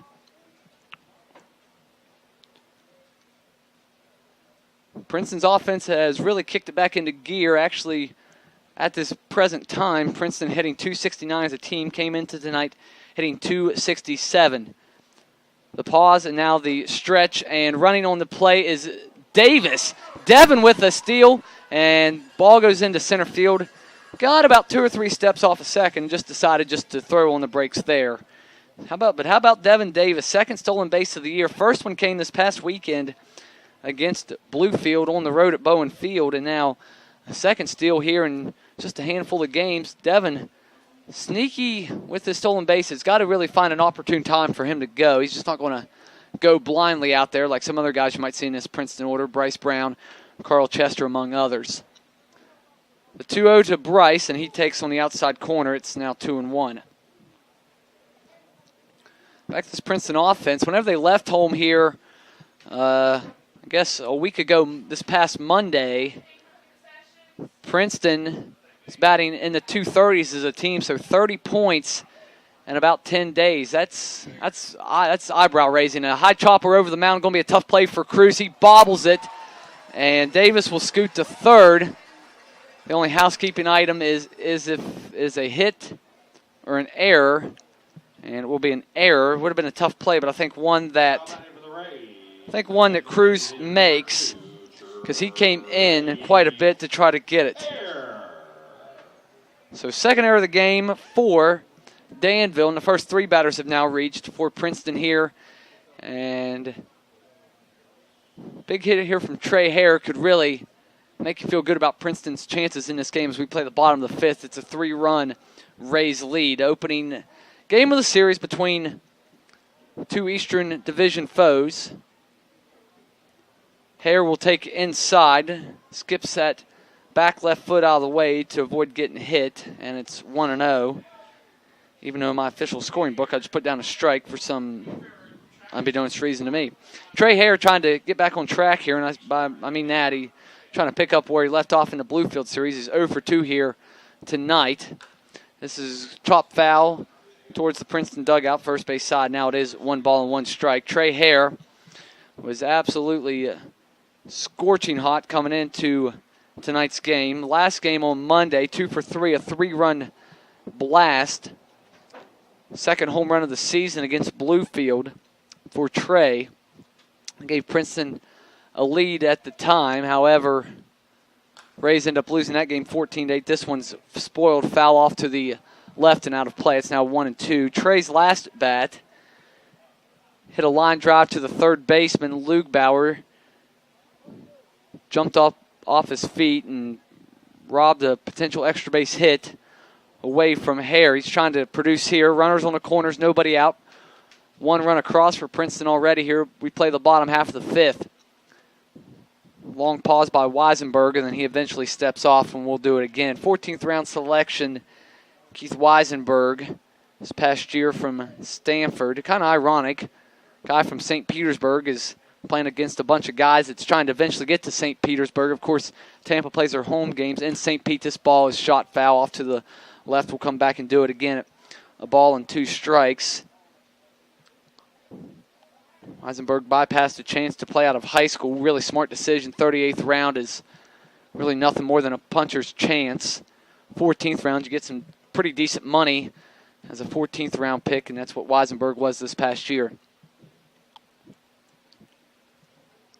Davis off the third. At first is Brown after he reached on the error. The 1-2 pitch, Brown on the move, and Devin Davis is in a big-time mess. Be a stolen base for Bryce as he collects his 8th, and the putout will go down as 2-5. No idea. Devin Davis falling asleep on the bases on a pickoff that goes 2-5, 1 out, and now a runner at second. Last pitch to Trey. Hare was up and out of the zone, so it's even at 2-2 on Hare. Just not a very couple of big-time lapses tonight by Devin Davis. 1 in the field and now 1 on the bases. Luckily, it hasn't cost Princeton. The 2-2 pitch, and this one another foul ball. This one way out of play down the left field line. Gets past the where the grounds crew stays at. Josh Wilburn and his clan deep down that left field line on the other side of the Danville bullpen. That's where that ball was beelined for. Great at bat here by Trey, no matter result at this point. He's seen a lot of pitches from Weisenberg. Once again, a 2-strike offering by Weisenberg and a chopper to second base. Shumpert up with it and tosses on to first. Got to think that if Devin Davis isn't picked off right there, he has a chance to score because the defense was playing back and there's no way they turn a double play. So now 2 outs, runner on third, and Justin Bridgman, after an inning that started with a lot of promise, 2 on, nobody out. Princeton just 1 run thus far. It's up to Justin Bridgman to try to scratch across Bryce Brown here. Bridgman 0 for 1. Walked and was stranded at third in the first and then flew out to left. The first pitch swinging for the second out of the third inning. He takes inside. As he almost gets hit, it's 1-0. Third pitcher of the night, Keith Weisenberg, working his first inning here for Danville. He kicks and fires, and this one runs up and in again, and it's now 2-0. We talked about this Princeton offense and the Princeton pitching. Really had yet to talk about the Princeton defense, but I like what Danny Schaefer did tonight. Obviously, defensively at catcher, I don't know if it matters who you put back there. All 3-4 guys that he's run out there have really proven their worth. I like Bridgman at any infield spot, on his first base, of course. Zach Rutherford has been sure-handed at short. giving Kevin Santiago a chance to prove himself. Of course, Seaver Whalen's been pretty solid at third base defensively. Seaver coming into a little bit of a spurt offensively where he's starting to hit the ball well. But I do like the defense that Denny Schaefer put out there tonight. Then outfield-wise, Gomez, really good defensive right fielder, and then Bryce Brown in left field. So sometimes it matters who you put out there defensively and what spot you put him. The 2-0 to Bridgman, and he looks at one at the knees for strike one. But obviously, being a former college shortstop, Bridgman has the opportunity to play basically wherever he wants to defensively because of that range. The 2-1, this is a comebacker right back to Weisenberg, a lazy underhand toss. Plenty of time to get Bridgman. Princeton does get a run on 2 hits, but they can't capitalize further on the Danville error as they leave 1 in the inning. After 5 complete, it's Princeton 6 and Danville 3. This is Princeton Rays Baseball on 103.3 The Way and online at 1033theway.com. Rays fans, join us at the ballpark for a 3-game series against division rival the Pulaski Yankees. Tuesday, Wednesday, Thursday, July 18th, 19th, and 20th, 7 p.m. first pitch each and every night. Big promotions every night. 7 p.m. is first pitch on Tuesday, July 18th. It's Wendy's night at the ballpark. Big promotions courtesy of Wendy's on July 20th at the ballpark. It's Ramey Rotary night. First 400 fans through the gate get a free t-shirt. That's right, free t-shirt on July 20th, Thursday, July 20th. Free t-shirt night at the ballpark. All happening with our 3-game series against the Pulaski Yankees. Join us at the ballpark, 7 p.m. first pitch each and every night. See you at the ballpark. For years, Ramey Auto Group has been doing the deal with our customers. We do the deal. Times are changing. We're still doing the deal, just better. Now you can shop online and do your deal your way, from shopping to valuing your trade and negotiating a price. You can do it all from home. Ramey is making your deal easier and giving you the most convenient car buying experience around. Most of our customers that start their deal online are in our showrooms less than an hour and on the road in no time. So check us out at yourdealyourway.net and find a new way to do the deal only at top Ramey. of the 6, it'll be the 5, 6, and 7 hitters for Danville. Brad Keller, Ludis Baez, and Nick Schumpert. Luis Moncado out for what will be his first full inning of relief. Got the final out there in the top of the 5th. Did Moncado, and mentioned it last frame that you got to think he's in line for the win here tonight if Princeton hangs on to this lead. By the way, we was talking that Dylan Thompson may have fallen 1 out shy of being in line for the decision himself, but maybe a pitch count thing for Dylan. So many times you see young pitchers at this level get yanked after so many pitches, regardless of what the line score says. But Dylan Thompson, 75 pitches and 4 2/3 tonight, 49 strikes. So 49 strikes, 26 balls for Mr. Thompson.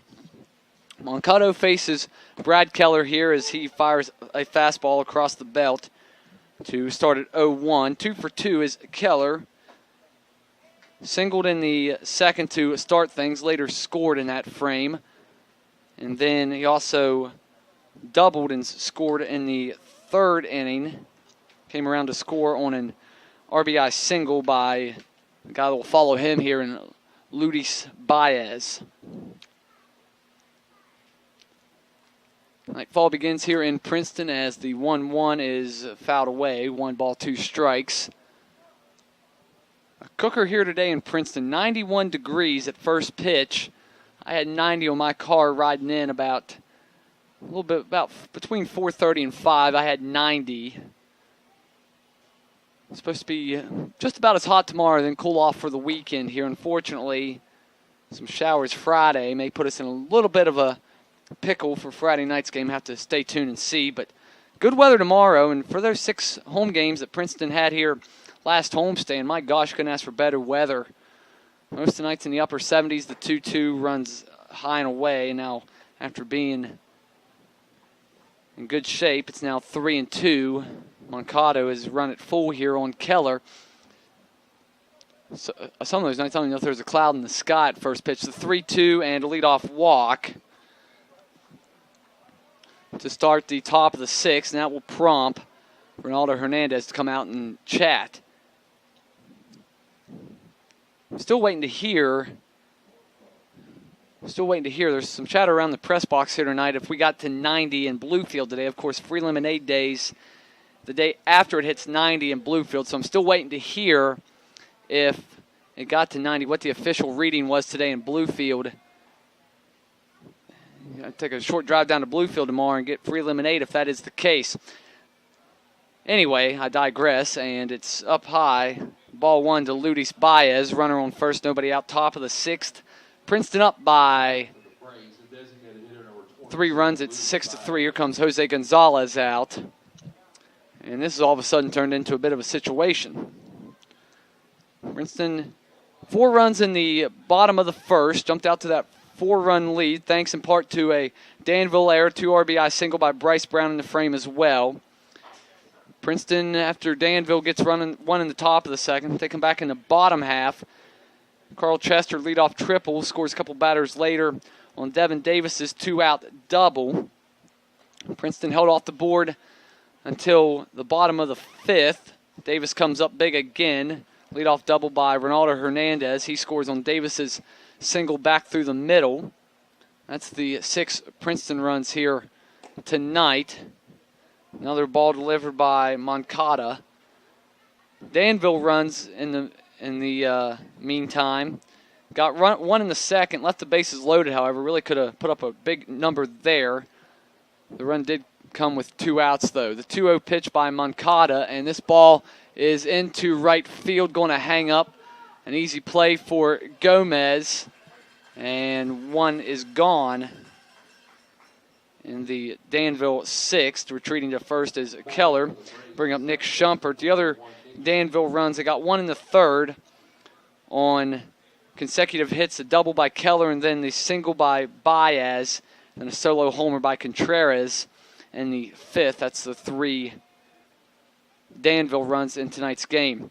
First offering that Baez will see, he'll line it into right field, and freezing initially was Gomez. I think he may have lost it in the lights initially. Frozen a very, very late break by Moises, but got back to it just in time. And after a little bit of rough sailing for Mr. Moncada, he's got it back under control here. Quickly, 2 outs, and that runner still at first with Griffin Benson batting. He's grounded out twice.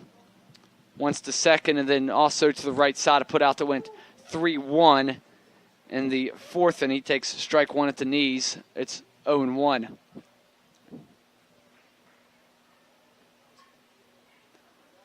Very modest lead by Keller. This ball is to shortstop, and Rutherford has it go off of his glove. Speeding to third is Keller, and he will hold there. Oh, man, I just got done talking, too, about how good Zach Rutherford and Justin Bridgman have been in the field. And then you get that. It'll be the first Princeton error of the night. Hopefully this doesn't cost them. Bring to the plate the 9-hole hitter, Garrison Schwartz, who's played sparingly here. And, you almost hate to see guys come up that have played as sparingly as he is, because eventually these guys are going to figure it out. It's just a matter of when. 0 for 1 tonight is Schwartz. He walked in the 2nd and grounded out 1-3. That ended the 4th inning against the starter Dylan Thompson. He takes strike 1 here. Batting below 175 this year, 167 now, is Schwartz. Just a single RBI. And he's 1 for 6 with runners in scoring position this year. He has it 1-1 runners on the corners. Here in the top of the 6th, rather. He does represent the tying run. Moncada delivers a bouncer to Bridgman. Davis thought about going and getting it. Thought better of it. Retreated to the base. Bridgman, an underhand flip, will retire the side, so the Rutherford error isn't costly at all. No runs, no hits, and 2 left. And the Danville 6th will move the bottom half with Princeton up by 3. This is Princeton Rays Baseball on 103.3 The Way and online at 103.3theway.com. Do you have a business or an event to promote?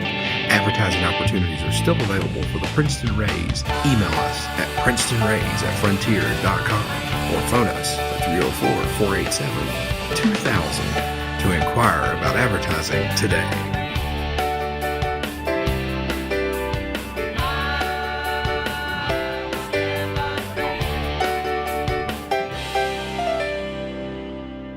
For years, Ramey Auto Group has been doing the deal with our customers. We do the deal.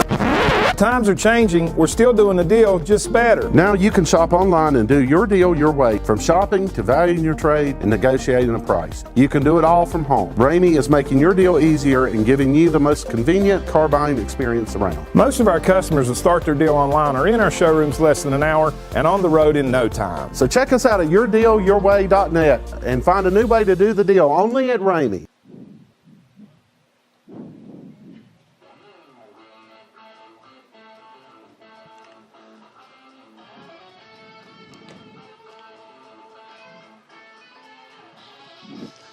We move the bottom half of the 6th, and for Princeton will be Moises Gomez, Kevin Santiago, and then Carl Chester due up for the Rays. Keith Weisenberg out to begin his second inning of relief. Well, we got a second here. A Rays report for you, brought to you by the Willow Gift Gallery. Fairly light Rays report tonight. Of course, Major League Baseball still in their All-Star break. The All-Star game tonight for AAA ongoing, so Durham has the night off, and Port Charlotte rained out on the road at Fort Myers, so just 3 affiliates in action. That's Montgomery, Hudson Valley, and Bowling Green will start in AA Montgomery, where they're on the road to finish the series with the Tennessee Smokies. Right now, it's tied at 1. They play the top of the 8th down in Tennessee. Weisenberg delivers up high to Gomez to begin the bottom of the 6th here.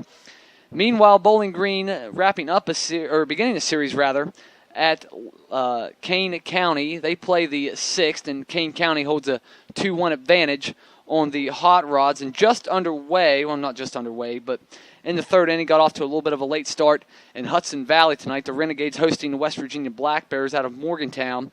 They are scoreless in the 3rd.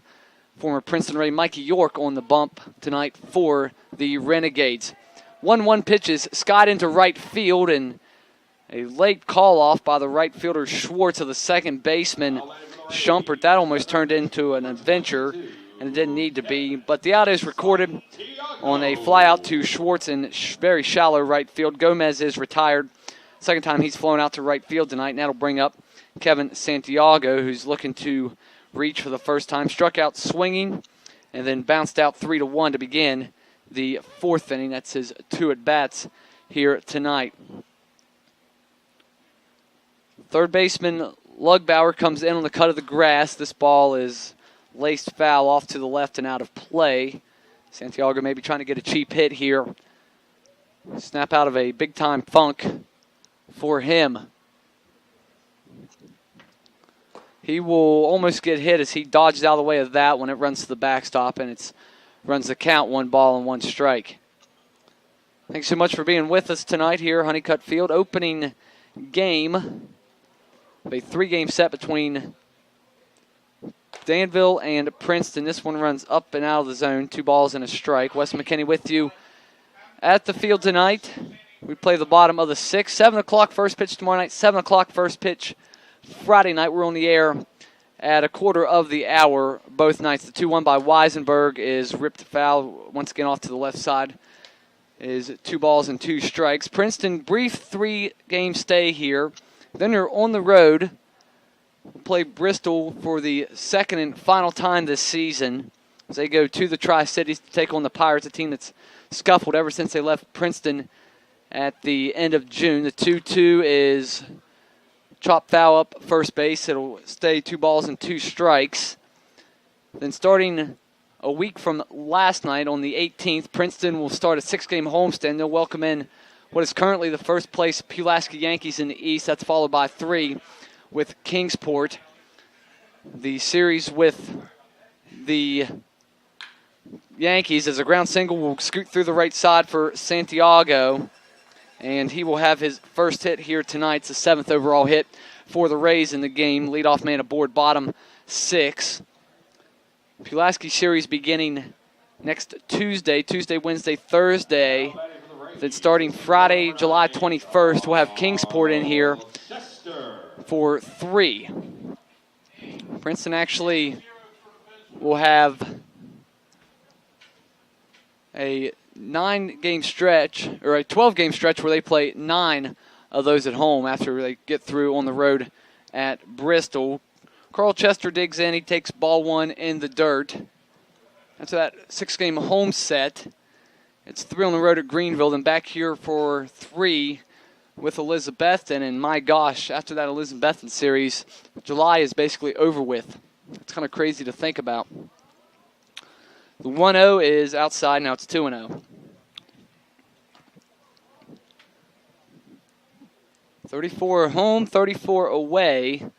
This is number 7 here at home tonight. Princeton already 13 away from Honeycutt Field here in the first 19. The 2-0 by Weisenberg as he works, and this ball is lined over the shortstop's head of Cruz and will dive into left field. And Chester with his second hit of the evening.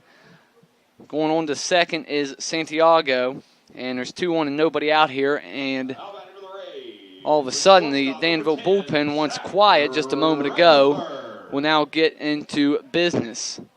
And maybe I missed the program because here comes Nestor Perez out already. So maybe the Danville bullpen working a little bit earlier than I had thought, and that is going to be it for Keith Weisenberg. He'll be responsible for the 2 base runners here in the bottom of the 6th. To beg your pardon, said there's nobody out. There actually is 1 out.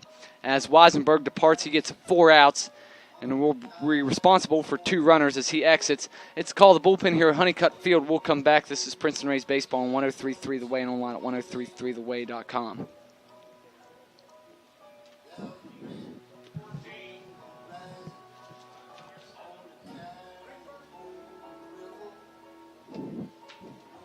For years, Ramey Auto Group has been doing the deal with our customers. We do the deal. Times are changing. We're still doing the deal, just better. Now you can shop online and do your deal your way, from shopping to valuing your trade and negotiating a price. You can do it all from home. Ramey is making your deal easier and giving you the most convenient car buying experience around. Most of our customers will start their deal online or in our showrooms less than an hour and on the road in no time. So check us out at yourdealyourway.net and find a new way to do the deal only at Ramey.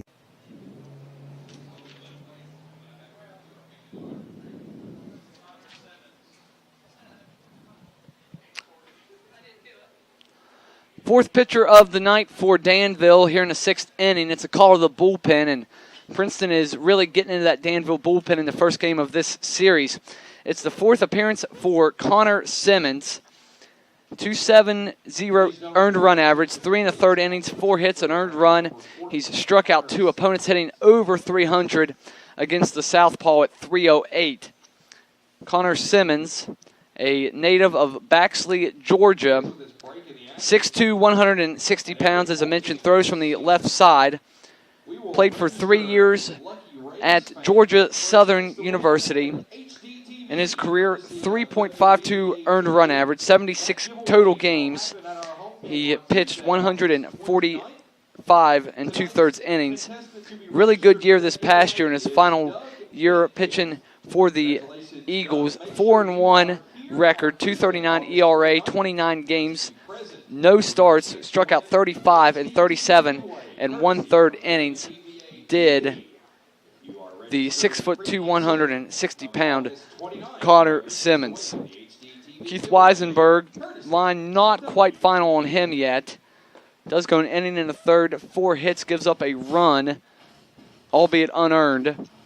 He is responsible for Santiago at second and Chester at first. As we look at his final warm-up pitch here, he will face Zach Rutherford to begin his night. Last outing for Simmons at Pulaski back on Thursday. An inning and a third, a hit, a strikeout. Did not factor in the decision, has not factored in a decision this year. Has also pitched at home against Elizabethton, and his first professional outing was on the road at Burlington back on June the 29th. 21-year-old Connor Simmons, long look in, works from the extreme first base side of the mound and delivers ball 1 to Zach Rutherford, who has walked, struck out looking, and grounded out to second, looking for his first hit. He's been on base once. Zach Rutherford in this situation, we talked about it. He is batting just about 100 with runners in scoring position this year. He looks at ball 2 upstairs. He's ahead now of Connor Simmons. 13th round selection was Simmons this past year by the Atlanta organization. The 2-0 offering as he winds and fires, and it's fouled off at the plate. It's now 2-1. Princeton up 6-3. We play the bottom of the 6th here at Honeycutt Field on a Wednesday evening. Great summer evening for baseball. Pretty good crowd here tonight. A little bit of a hot one, so if you're here, make sure you are hydrating. Just sitting around, sometimes get dehydrated, you don't know it. 2-1 from Simmons is a missile that is fouled past Danny Schaefer down the third baseline, and it's now 2 balls and 2 strikes. Couldn't quite stay behind that one. It ran a little bit inside on him as well. Just could not stay behind it enough to keep it fair. The third baseman, Lugbauer, playing off the line enough that you could sneak one by him down there if it constitutes. Zach Rutherford doing a much better job here in the month of July as the 2-2 is ripped into right field, going back and making a catch on the warning track is Schwartz. Tagging from second to third is Santiago. Rutherford did not miss that one by a whole heck of a lot. Just a very loud out. It's the second one of the 6th. Now batting for the Rays, the catcher, number 24, and it'll bring to the plate Ronaldo Hernandez. Princeton trying to win here tonight for what will be just the 7th time this year, and it'll be just the 2nd time they've won game 1 of a series. They did it against Burlington here at home, and 3rd time they did it at Elizabethton too. Apologize. Princeton got to start winning some series. Can't be losing too many more series this year, even though still after tonight 48 more games left to go in this what seems like a sprint of a Appy League season, but really a marathon. High chopper over the mound is dropped by Schumpert, and everyone's going to be safe. Santiago will score on what I'm sure will be an error. It is. Second one of the game by Schumpert. And now a 7th run across. Chester goes down to second, and Hernandez is safe on the air. Must be something about Honeycutt Field. We saw Burlington, their third baseman. Burlington's third baseman just struggled mightily with errors. He committed 5 errors in 2 games. Did the third baseman, had to look up his name, Oliver Nunez was the third baseman for Burlington that struggled with the errors. And now Schumpert here in 6 innings of play, or not quite 6 full innings of play. He's committed 2 errors in the opening game of this series. Inning will stay alive for Devin Davis. Simmons delivers, and it's outside for ball 1. Speaking of Burlington, they're getting beat tonight at home against Elizabethton. Right now the Royals in the cellar of the Appalachian League East.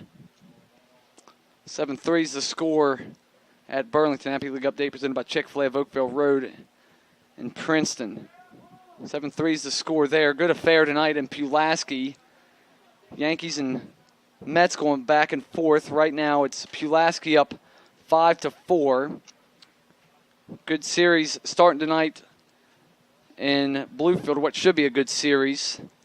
Battle of second place teams. Greenville in the west, just behind half game behind Elizabethton. Bluefield a full game behind Pulaski in the east. Bottom 7, they play at Bowen Field. It's all knotted at 3, just 9 combined hits in the game thus far. So a really good game going down there at Bowen Field. This is outside of Devin Davis. It's now 2-0. First and second, 2 out, a run in on the error. Princeton's done a good job taking advantage of the errors tonight, all 3 of them. The one error that Princeton did commit came back in the top of this frame, has not actually hurt Princeton one single bit. Devin Davis trying to make this one hurt a little bit more. Simmons the kick in the 2-0, and it's downstairs, and now he's way ahead 3-0. Meanwhile, the final game tonight on the Appy League scoreboard, besides the one here, Johnson City, my, have they fallen on hard times. Once in first in the West at 6-2. They're now getting shut out, actually getting one hit by Bristol at home. It's 5-0 Pirates. They play top of the 8th in Johnson City. And this is outside 4-pitch walk issued to Devin Davis. Everyone will move up 90 feet. Hernandez to second, and Chester strolls to third. Davis is aboard for the 3rd time tonight, was 2 for 3 previous. Bryce Brown, he's 1 for 3 in the game. 2 RBIs for Bryce. He also reached on an error. That came in the last inning for Princeton. That was an E6. That was not a routine play, but very average play that just about every shortstop makes. Darian Cruz, high chopper over the mound, had to come in on the grass to get it and fumbled it. Allowed Brown to reach, and now a 5th consecutive ball delivered by Connor Simmons. I think that Bristol thought just for a second it's been the combination of Hunter Stratton and Alex Manasseh that's one hit the Cardinals tonight. Once again at home, you just don't. Cardinals usually play well down there at Union Ballpark, but getting blanked tonight and in danger of falling to 8-12 and 2-10 in their last 12. Defending Appy League champions got a pretty decent hole to dig themselves out of with the way Elizabethton and Greenville's playing. It's 2-0 to Bryce Brown, bases loaded. Error kept the inning alive, then a 4-pitch walk to Davis, and this is upstairs, and now Connor Simmons is 1 pitch away from walking in a run. And he began fly out by Gomez, then back-to-back singles by Santiago and Chester. Deep fly ball to right field, didn't miss getting out of here by much by Rutherford. Took Schwartz, the right fielder, all the way back to the warning track. So 2 outs and runners on the corners at that point. Hernandez hits a ball to second base that Schumpert made a mess out of. Ball ended up in left field whenever it was all said and done. Then the 4-pitch walk issued to Davis, and now we're on the brink of having a 4-pitch walk here. Mound visit over between Contreras and Simmons. Here we go with the 3-0, and it's right down Main Street, taking all the way Brown. It's 3-1.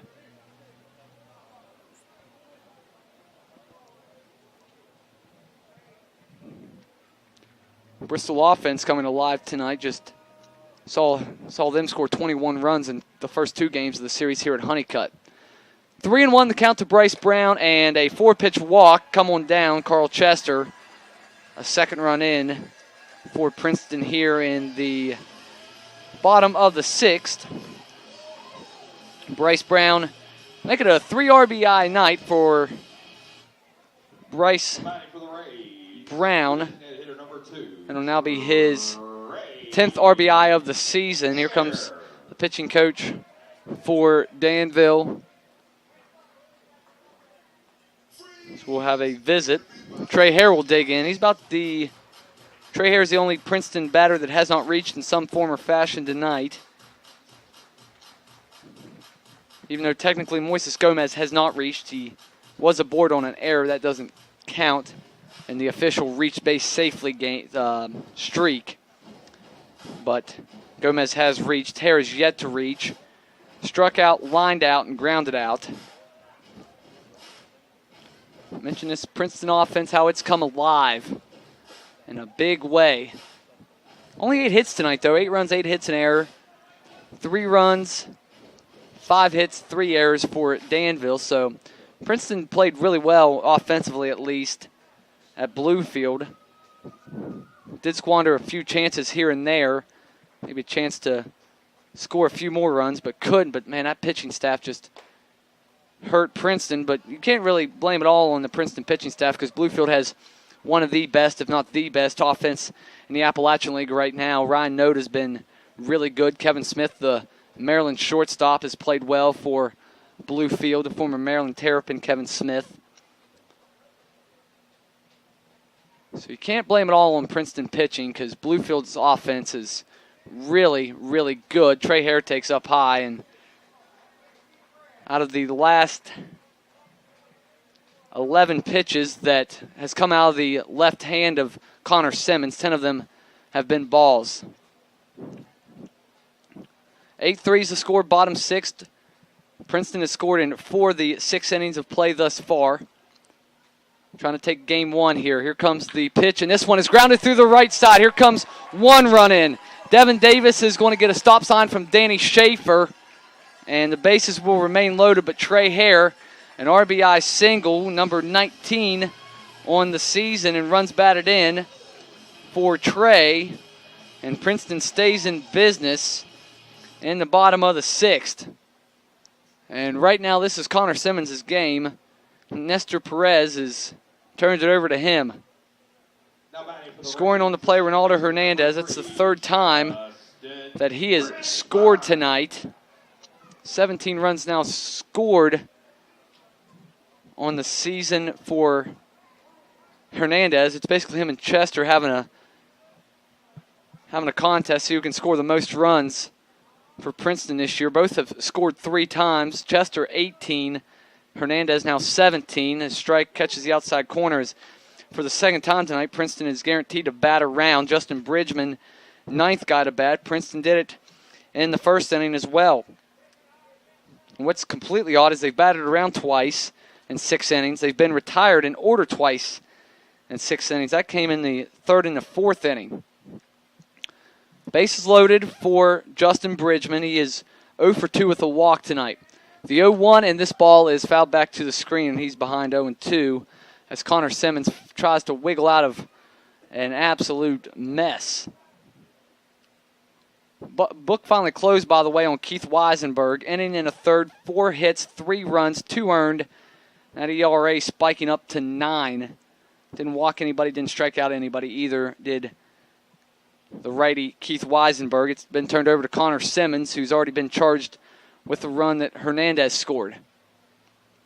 This ball is in the dirt, and now it's a ball and 2 strikes.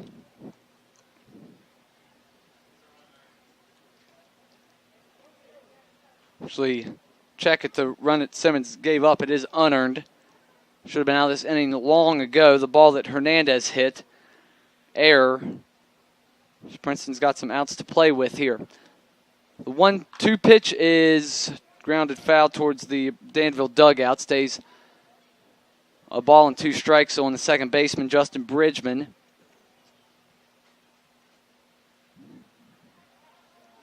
Last 5 games for Bridgman coming in tonight was 1 for 17, now 1 for 19, but is hitting .385 here at home coming into tonight.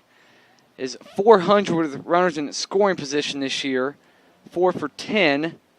Number's actually gone down a bit. He's 4 for 11 now. He takes up high, 2 balls, 2 strikes.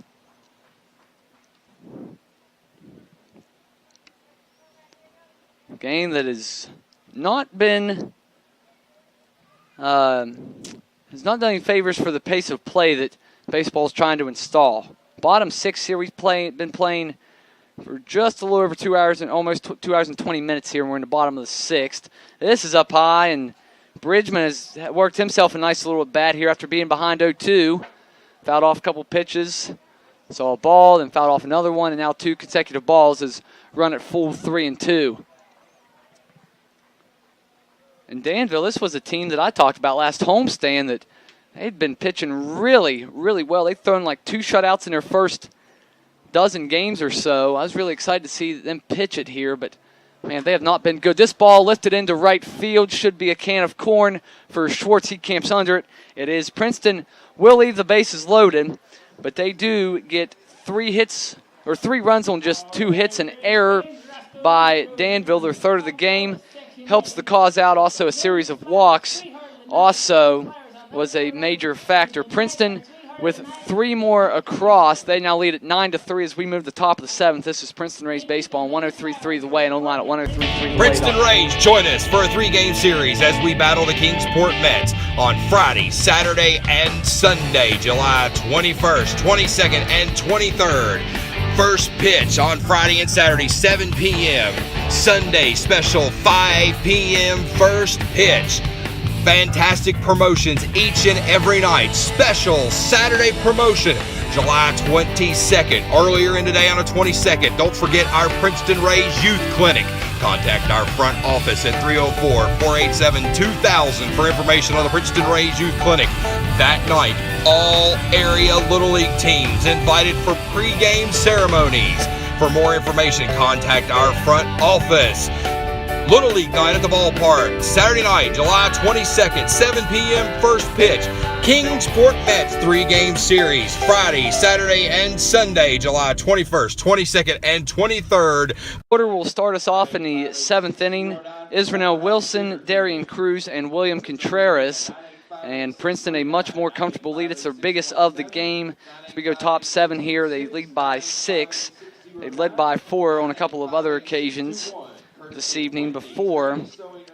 They scored 3 in the bottom of the 6th to go up by a half dozen runs on Danville as Princeton 9 outs away from taking the series opener here at Honeycutt Field. Luis Moncado, who has been pretty solid here for Princeton out of the bullpen, second straight appearance for him out of the bullpen after 2 starts to start the season, and you maybe think Moncado has found a home in the bullpen. He'll face Israel Wilson, who is 1 for 3 in tonight's game. He'll bat for the 4th time here as Moncado starts him off with the ball out of the zone. Struck out swinging first at bat, beat out an infield single, and really what was a miscommunication by the right side of the Princeton infield. Pops this one up. He also flew out to center field, and now a ball misjudged by Hernandez as he got back too far towards the backstop, and the ball had a ton of backspin on it and fell innocently almost back on the first base line where the dirt meets the grass there. So it will be 1-1. What could have been an out for Hernandez. Just, like I said, misjudged it, got way up there, and I'm sure a ton of backspin on the ball. So 1-1 by Moncado, and this is inside 2-1. Not an error, but you just wonder, man, what may be here, or what may not be if he would have got that ball. And what do you know? It's a ground single through the right side for Wilson, his second hit of the night. Leadoff man aboard here in the top of the 7th for Danville. It'll be Darian Cruz now 0 for 3. 3 very softly hit balls, 1 to third, 1 to second, and 1 to first. So trying to complete around the world here tonight. Needs to hit 1 to shortstop to complete his cycle for the night of hitting ground balls to the infield. He takes high, ball 1.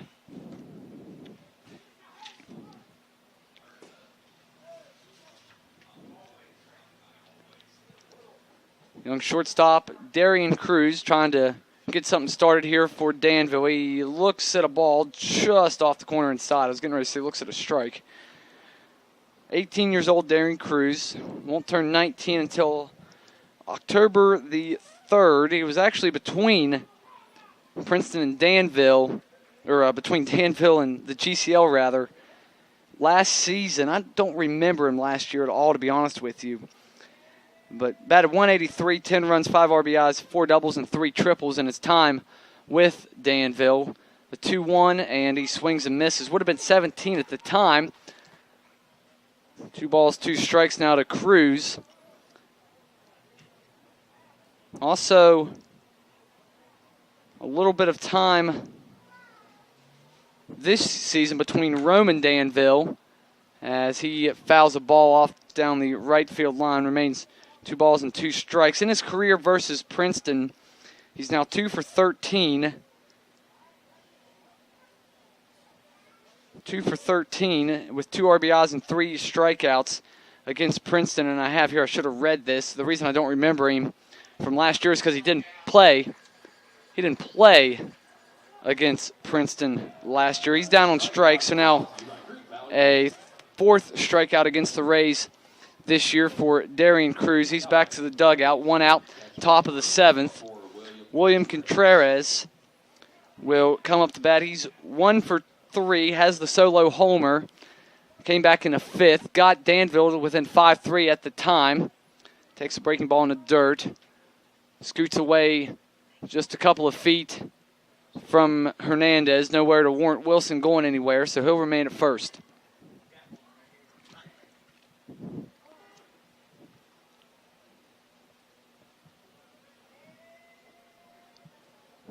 Contreras will look at the 1-0, and it's upstairs now, 2 balls and no strikes. Mentioned earlier in the broadcast, Wilson Contreras, his older brother, William Contreras rather, his older brother is Wilson Contreras. Both Venezuelan. This ball catches the outside corner, strike 1. 19 years old, will turn 20 on Christmas Eve. Last year in the GCL, not great numbers, just a home run, 8 RBIs, batted .264, scored 8 runs, did have 5 doubles. Year before that, 2015 in the DSL of the Dominican Summer League, 314, 21 runs, didn't have a home run, drove in 32, smacked 9 doubles and added 3 triples. He's ahead, 3 balls and a strike against Luis Moncado here, top 7. He will drive this one foul off to the right side. Now a full count at 3-2. Leadoff single by Wilson to start the inning. Cruz struck out swinging. That was the 2nd strikeout by Moncado in tonight's game. The first one he got was against Lugbauer, final out of the 5th. The 3-2 pitch, and this one is just foul off the down the right field line. Initially, I looked to see where Devin Davis was because he was holding the runner on Wilson, and I knew it was going to go foul. I was just hoping that Davis didn't accidentally touch it with his glove or something, reaching up, thought he could catch it. Didn't touch it, so innocently foul. 3-2 once again, and it's inside, and a 1-out walk issued. Will put runners on 1st and 2nd for Drew Lugbauer. Fortunately for Princeton, he comes up. Cannot in any way, shape, or form tie this thing. Here comes Jose Gonzalez out. 2 strikeouts and a ground out that went 4-1 on the putout in the 1st for Lugbauer. Came into tonight tied in the Appalachian League in home runs with 5. That has since been broken after Elizabethton's Brent Rooker hit a hit a home run at Burlington. So Lugbauer now in a tie or a 2nd all by his lonesome for the time being. One big swing here can make things a little bit more interesting by Lugbauer. 5 home runs, 13 RBIs, but he now has 20 strikeouts to just 10 walks this season. So basically a strikeout per game, or just a little bit more because he hasn't played in all 20, has Drew Lugbauer. So is definitely prone to the strikeout, but can lift one out of here in a hurry, and he takes inside ball 1. Almost hit him, would have loaded the bases. And Nestor Perez, now he wants another word with Nick Bray.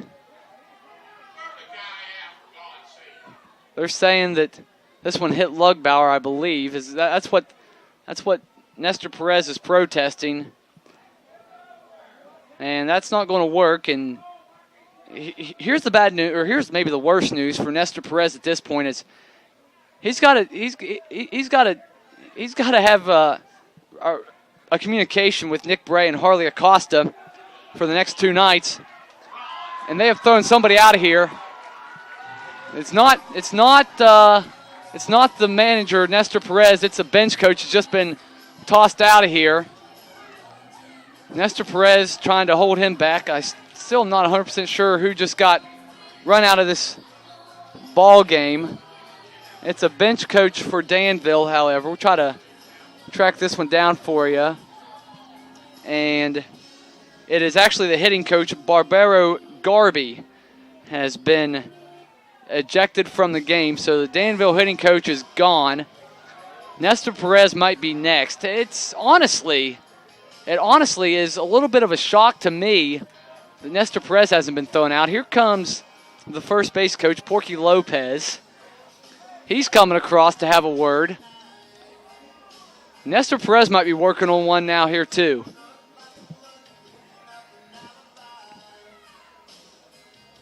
I get it's frustrating for Danville. I mean, they're down 9-3. They haven't had some things go their way, but let's just end this.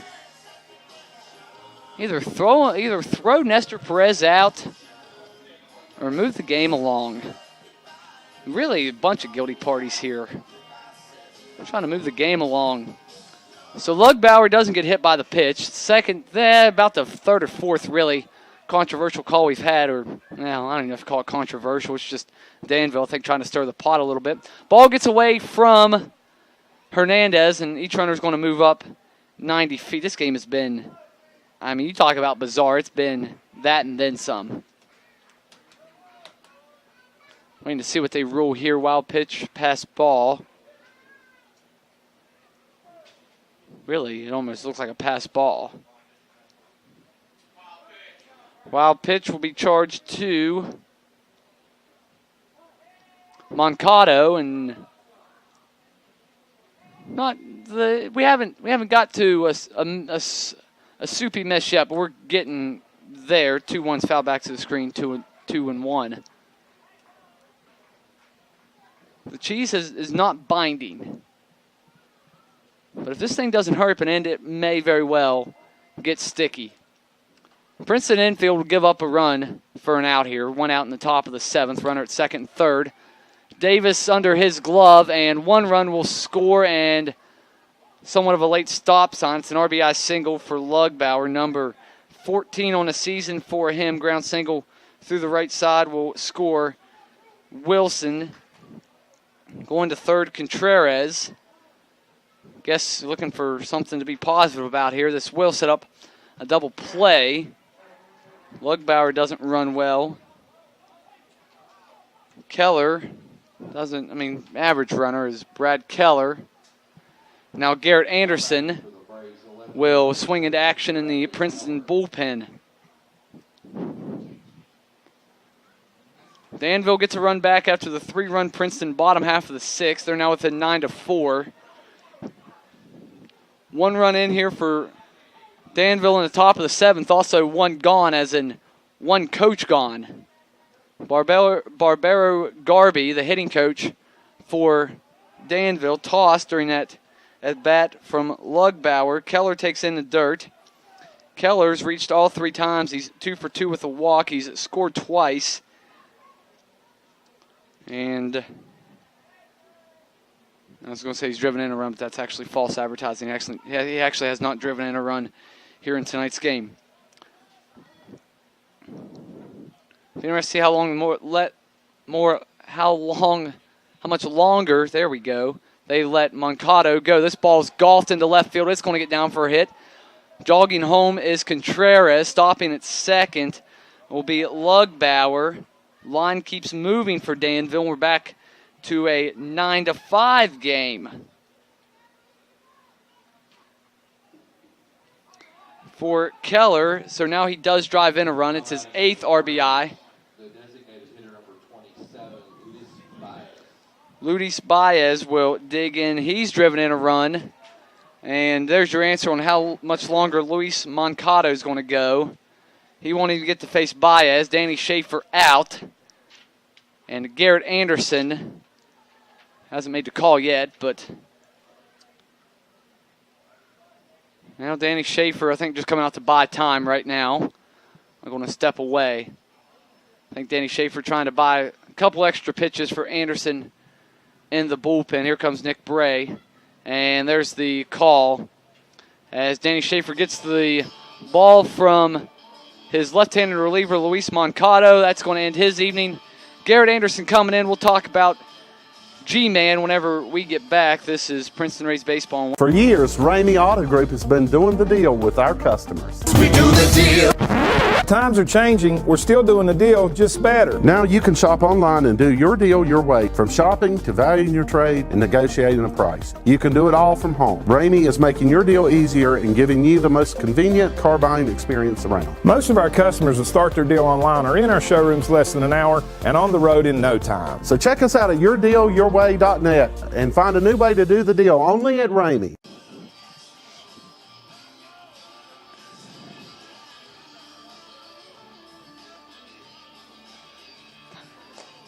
It's a call to the bullpen here in the top of the 7th. Third pitcher of the night for Princeton, and it is Garrett Anderson. For Garrett, this will be his 6th appearance in a Rays uniform, 3.38 earned run average. He is 1 for 2 in save opportunities. Got a save in Sunday's game at Bluefield in a game that Princeton won 6-4. Had to come out and put out a fire in the 9th after Princeton had given up 2 runs in the 9th. He came out and got the final out of the game. Actually had to get 1 out. So he's gone 5 1/3, has Garrett. He's given up 7 runs, only 2 of those earned though. He's struck out 6, walked 4 total, 1 intentionally, however. Opponents hitting an even 400 off of Garrett. That's a little bit disturbing. Actually ended up pitching twice in that Bluefield series. Pitched on it Friday. Gave up 4 hits, struck out 1 in an inning. And then, as I mentioned in Sunday's game, that Princeton won 6-4. He got the final out to preserve that 2-run edge for the Rays. 1 out and 2 on, and 2 runs already in here in the top of the 7th for Danville. Luis Baez will be the batter. 3 consecutive Braves have reached. 4 of the 5 that have batted here in the inning have reached. The only out recorded has been a strikeout of Darian Cruz. At third, after he drew a 1-out walk, is Contreras. I'm sorry, that's not right. It's first and second. I saw the third base coach, Nestor Perez, standing near third, and I just thought he was a base runner. I apologize. Drew Lugbauer is at second. He brought home a run. Israel Wilson on a single. Brad Keller then brought home a run on his own single that scored Contreras. So it's first and second, 1 out, and Luis Baez is the batter. He is 1 for 2 in a game. He has an RBI single that scored Keller. In the third, he's been hit by a pitch, and he flew out in his last at bat to right field. He swings through an off-speed pitch way out in front. It's 0-1. Nice job there by Garrett. Baez probably figuring he's going to see first pitch fastball, hunted it, and was way out in front. And he started off 0-1. Top of the 7th, it's 9-5. All of a sudden, the tying runs on deck. Anderson delivers, and just off the plate with a off-speed pitch. Makes it a 1-ball, 1-strike count. Garrett Anderson, of course, talked about it. Florida Gulf Coast, affectionately known as Dunk City, for those of you that followed the 2013 NCAA tournament. Eagles there of Florida Gulf Coast made that spectacular run through the NCAA tournament, making the Sweet 16 as a 15 seed. This ball is fouled in and out of the mitt of Hernandez. It's now 1-2 on Baez. Baseball program at Florida Gulf Coast now making a name for themselves, making their first NCAA tournament this past spring. Garrett Anderson, a member of that team, trying to build something down there in Fort Myers. The 1-2 coming, a pause, and now the high leg kick, and this one down in the dirt, couldn't get a chase. It's 2 balls and 2 strikes.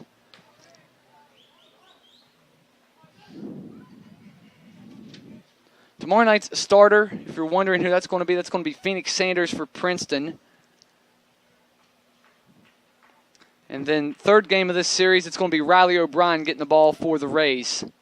The 2-2, and this one is wasted foul.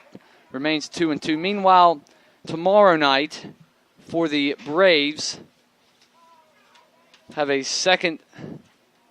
Let me find it here. Odolvi Javier will get the start tomorrow night, and then top 20 prospect in the Braves organization, Kyle Muller, gets the start Friday night, 7 o'clock tomorrow, 7 o'clock Friday, right here at Honeycutt Field before another road trip takes Princeton into Bristol. Right now, trying to take care of business here in Game 1 against Danville. 2 on, 2 out, and 2 runs across for Danville here in the 7th. Anderson winds and fires, and it's upstairs. And now Baez is run at full on Princeton's third pitcher of the night, second reliever, Garrett Anderson.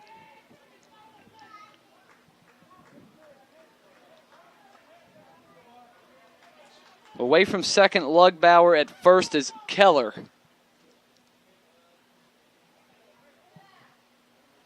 The payoff pitch. And it's grounded just wide of third, foul. Ooh, that could have been real danger. Playing off the line a lot, by the way, is Santiago. That ball is 6 inches to the right. Not a shot. Not a shot. Santiago has that.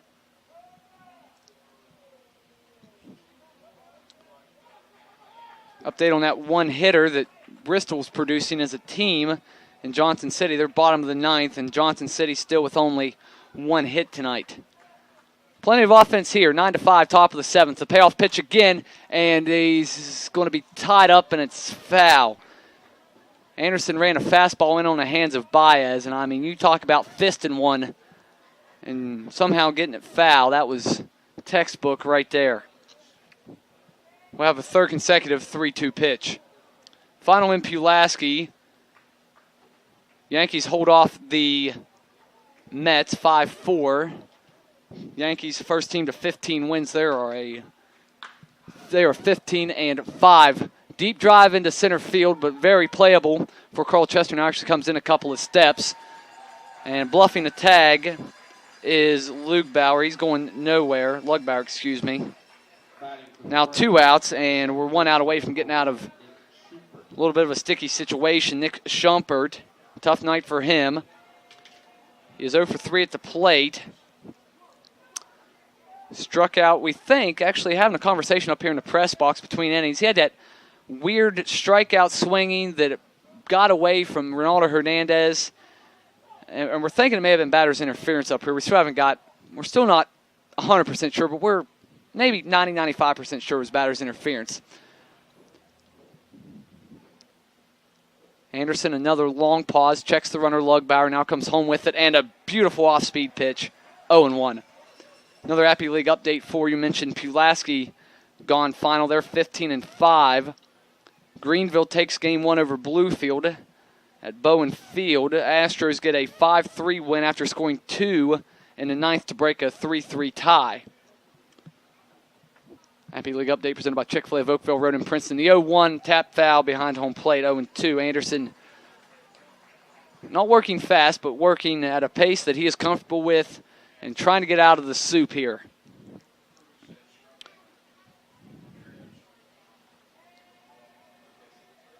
Trying to put out a fire here that Luis Moncado started. 4 of the 5 batters he faced here in this inning reached. Anderson the 0-2, and he gets him swinging. Big strikeout for Garrett Anderson. The Braves do get 2 in the inning on 3 hits. They draw to within 9-5. It's stretch time here at Honeycutt Field. Tonight's 7th inning stretch presented by Frontline Automotive Care, located across from the Mercer County Courthouse in Princeton. If you want your vehicle running fine every time, call Frontline Automotive Care in Princeton at 304-487-3344. That's Frontline Automotive Care across from the Mercer County Courthouse right here in Princeton.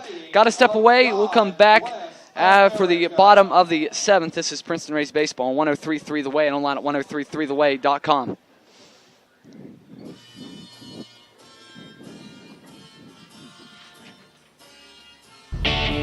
Rays fans, join us at the ballpark for a 3-game series against division rival the Pulaski Yankees. Tuesday, Wednesday, Thursday, July 18th, 19th, and 20th, 7 p.m. first pitch each and every night. Big promotions every night. 7 p.m. is first pitch. On Tuesday, July 18th, it's Wendy's night at the ballpark. Big promotions courtesy of Wendy's. On July 20th at the ballpark, it's Ramey Rotary Night. First 400 fans through the gate get a free t-shirt. That's right, free t-shirt on July 20th, Thursday, July 20th, free t-shirt night at the ballpark. All happening with our 3-game series against the Pulaski Yankees. Join us at the ballpark, 7 p.m., first pitch each and every night. See you at the ballpark. Yeah.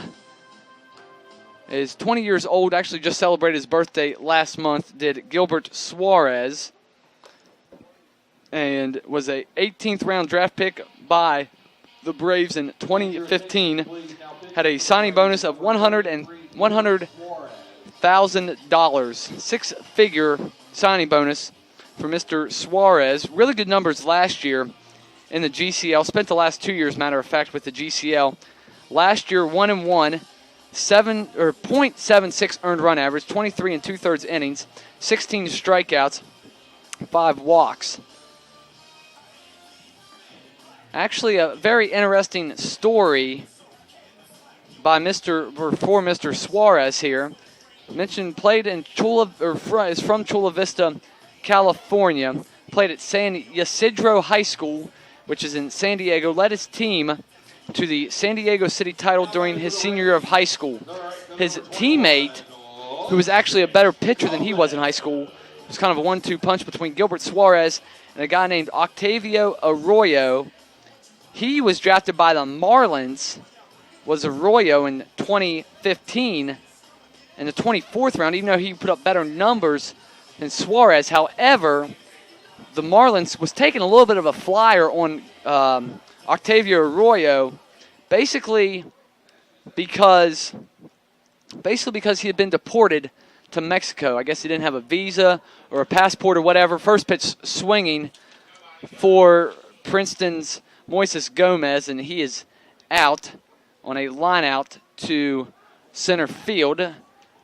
And Suarez has an out, but just to finish up, so Arroyo put up better high school numbers than Suarez, but Suarez was in San Diego, I guess you could basically say legally, and there's a bunch of questions about Arroyo's citizenship in San Diego. So he gets deported, still gets drafted by the Marlins.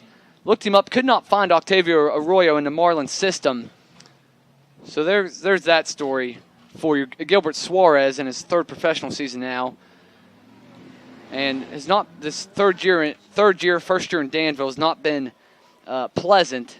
As I mentioned, that ERA above 10 and now 9 even innings of work. He's behind Kevin Santiago 2-0 and now make that 3-0 here as Santiago looks to reach for the 2nd straight time. He's 1 for 3 in tonight's game. And just to finish up a thought on Suarez, I think it's pretty, it's got to be pretty impressive. I didn't really look it up that much. A 3-0 pitch is in the dirt and a 1-out walk issued to Santiago, so he will reach for the 2nd straight time via the walk. But to lead your team to the San Diego City title in high school, I think that's got to be pretty impressive. I feel like there's got to be really, really good baseball in extreme Southern California. That's very impressive for his team to do that. Carl Chester will come to bat for the 5th time tonight. He is behind now, 0-1. Came in tonight 4 multi-hit games in his last 10 for Chester. Now make that 5 in his last 11. A single and a triple tonight. He's also walked. He's scored 3 times tonight. Has Chester. This one's fouled off. It's 0-2. Chester coming in to tonight, if I can get it to load here, was 1-2, was tied for 4th in the Appalachian League in runs scored with Bluefield's Kevin Smith and Juan Uriarte from Kingsport all had 15. Leading the league, first baseman for Bluefield, Ryan Noda, who's just having a mind-boggling good year. Hitting above 500 coming in tonight is Noda. Seven doubles, 2 triples, 3 homers. Actually, 4 homers now. 12 RBIs now. Just absolutely insane what Noda's done this year. This one's popped up in foul territory. Looks like going to be a play for the third baseman. And Lugbauer cannot get to it. Got in the warning track behind the grass. And could not come up with it. Could Lugbauer. Got the molasses feet over there. Got caught running in molasses and got off balance and couldn't get back to it in time. Bunch of backspin on that one. So Chester stays alive at 0-2. Went out walk issued by Santiago. Princeton up by 4, 9-5. Bottom 7 we play. This game may end about the time we start tomorrow's game. A line drive into left field coming in will hang up for Keller. Chester is retired for just the second time in 5 trips to the plate tonight. 2 outs, and it'll bring to the dish Zach Rutherford. Rutherford 0 for 3 in the game. Only time he's reached, very first at bat, drew a 4-pitch walk in the first. I don't know why I don't have him shaded in, because he scored in the inning, so walked and scored. I didn't have that penciled in, but he definitely scored in that 4-run first. Chester, Rutherford, Hernandez, and Brown all came around to score in that inning for Princeton. Rutherford ahead 1-0 off the first Santiago. Santiago already 1 stolen base on the night. See if he's, does not have a stolen base. See if he's itching to go here. I can't imagine. Bottom 7 up by 4. I'm going to take that chance. 1-1 now on Zach Rutherford.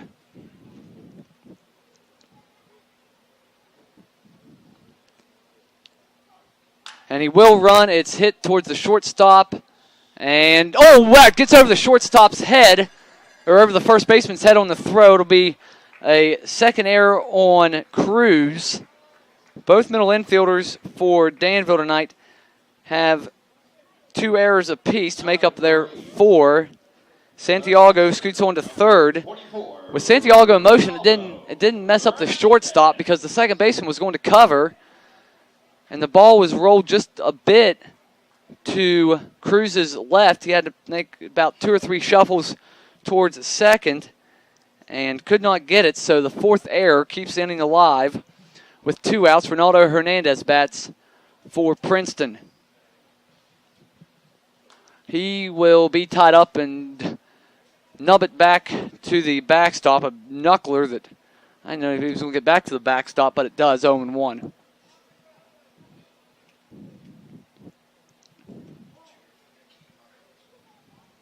Runners on the corners, 2 outs. Princeton trying to score yet again. It'd be the 5th time they would score in 7 innings if they're able to score here. It's 1 ball and 1 strike.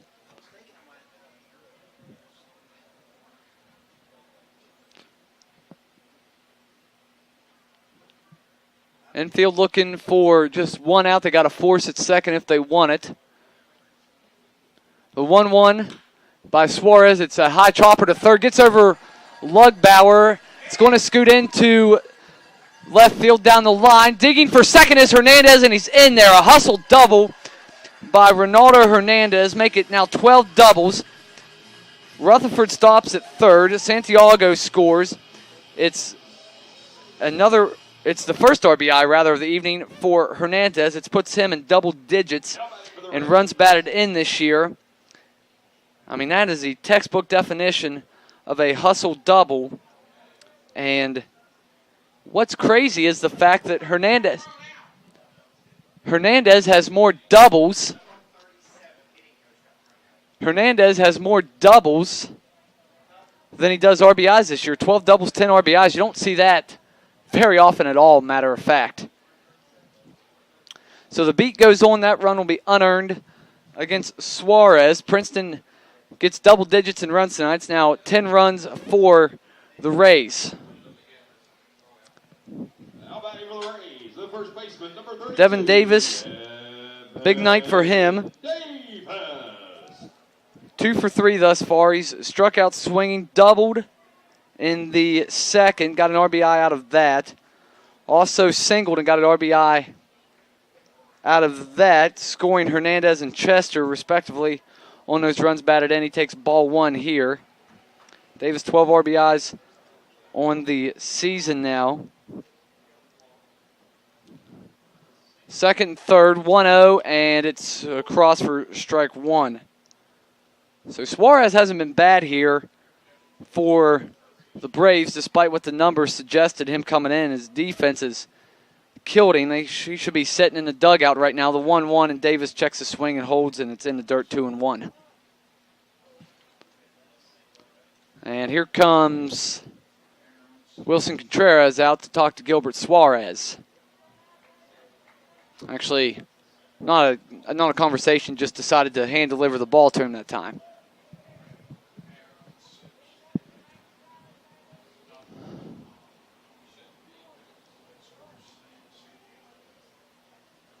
The 2-1 offering.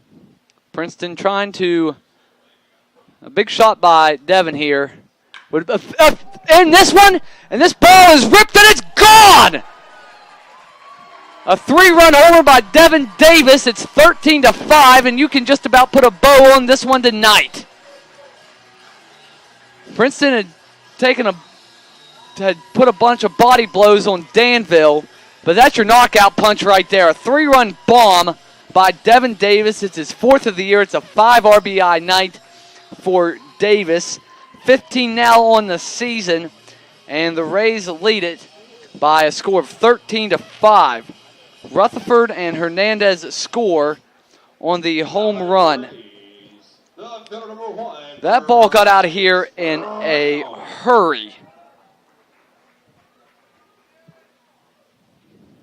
This one's shot into center field. It's going to carry out, though, to the center fielders. Bryce Brown hits a line drive out to Wilson. Princeton, however, 4 more runs on just 2 hits. The big 3-run blast by Davis makes it 13-5. We go to the top of the 8th. This is Princeton Rays baseball on 103.3. Do you have a business or an event to promote? Advertising opportunities are still available for the Princeton Rays. Email us at princetonrays@frontier.com or phone us at 304-487-2000 to inquire about advertising today.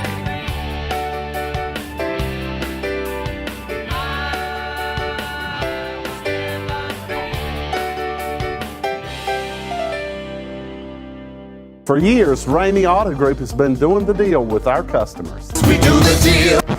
Times are changing. We're still doing the deal, just better. Now you can shop online and do your deal your way, from shopping to valuing your trade and negotiating a price. You can do it all from home. Ramey is making your deal easier and giving you the most convenient car buying experience around. Most of our customers that start their deal online are in our showrooms less than an hour and on the road in no time. So check us out at yourdealyourway.net and find a new way to do the deal only at Ramey. The knockout blow has been delivered in the way of Devin Davis's 3-run missile shot over the left field fence. You know how they have like all the fancy technology now? They can, launch angle and, distance and speed off the bat. I like seeing that one. That was an absolute bullet beelined for left field. So now Luis Moncada will be definitely in line for the win. Garrett Anderson is going to fall 1 out shy of a save situation. Assuming he goes the rest of the way, he will record 8 outs. You got to have 9 outs to record a save in a game that's not close, such as this one. Griffin Benson digs in. He's ahead 1-0, and now it's even up at 1 ball and 1 strike. He's 0 for 3. He's grounded out twice to the right side. Once 4-3, once a 3-1 put out. Reached on a botched ground ball by Zach Rutherford. That was in the 6th inning. Anderson tries to paint the inside corner again, just a little bit inside. And it's now 2-1 on Griffin Benson.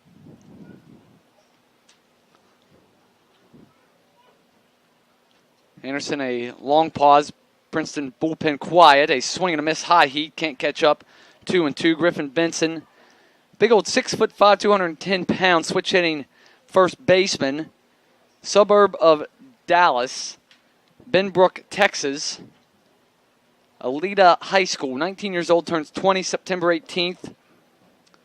Was committed to play at a junior college in Texas, a bouncer towards shortstop. Rutherford shaded towards the second base. Put out goes 6'3". A bit of a tricky hop there by Zach. Kind of played on a short hop. Got an in-between bad one, but made it look routine. 6'3", one gone, top of the 8th. Just to finish up, though, Griffin Benson didn't have the grades to play at a D1, so committed to Vernon College, which is a junior college in northern Texas, but not really in the Panhandle. So if you can picture Texas, extreme northern Texas, kind of east of the Panhandle of Texas. And last year, as first pitch swinging, is Garrison Schwartz. Carl Chester back and tracks onto the warning track in his stride. And Garrison Schwartz is gone quickly. 2 away in the top of the 8th. So better hurry talk about Griffin Benson. 223 last year, 16 runs, a homer, 13 RBIs, 5 doubles, and 50 games at the Gulf Coast level. Back to the top of the order we go after Schwartz flies out to Chester. And it's Israel Wilson who has 2 hits in the game, an RBI, and got everything started in that 2-run 7th inning for Danville outside and almost takes the glove of Hernandez back to the backstop. Does the first pitch from Garrett Anderson's 1 ball and no strikes. This one is grounded to second. Bridgman handcuffs him. I got to think this is... I think that's got to be an error on Bridgman. Tough play ranging to his left, and ball handcuffed him hard. Let's go down as E4 on Bridgman.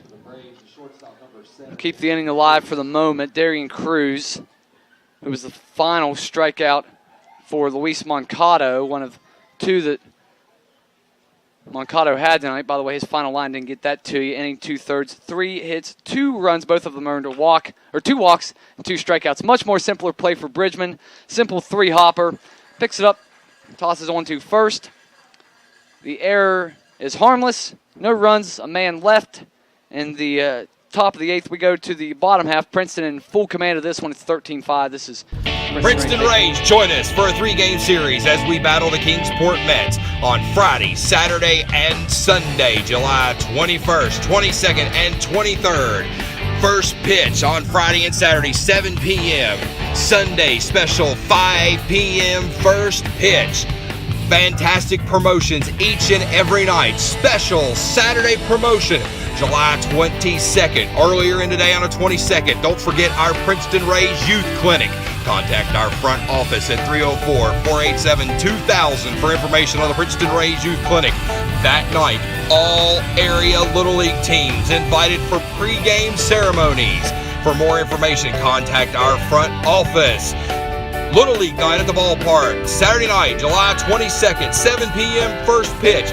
Kingsport Mets 3-game series, Friday, Saturday, and Sunday, July 21st, 22nd, and 23rd. For years, Ramey Auto Group has been doing the deal with our customers. We do the deal.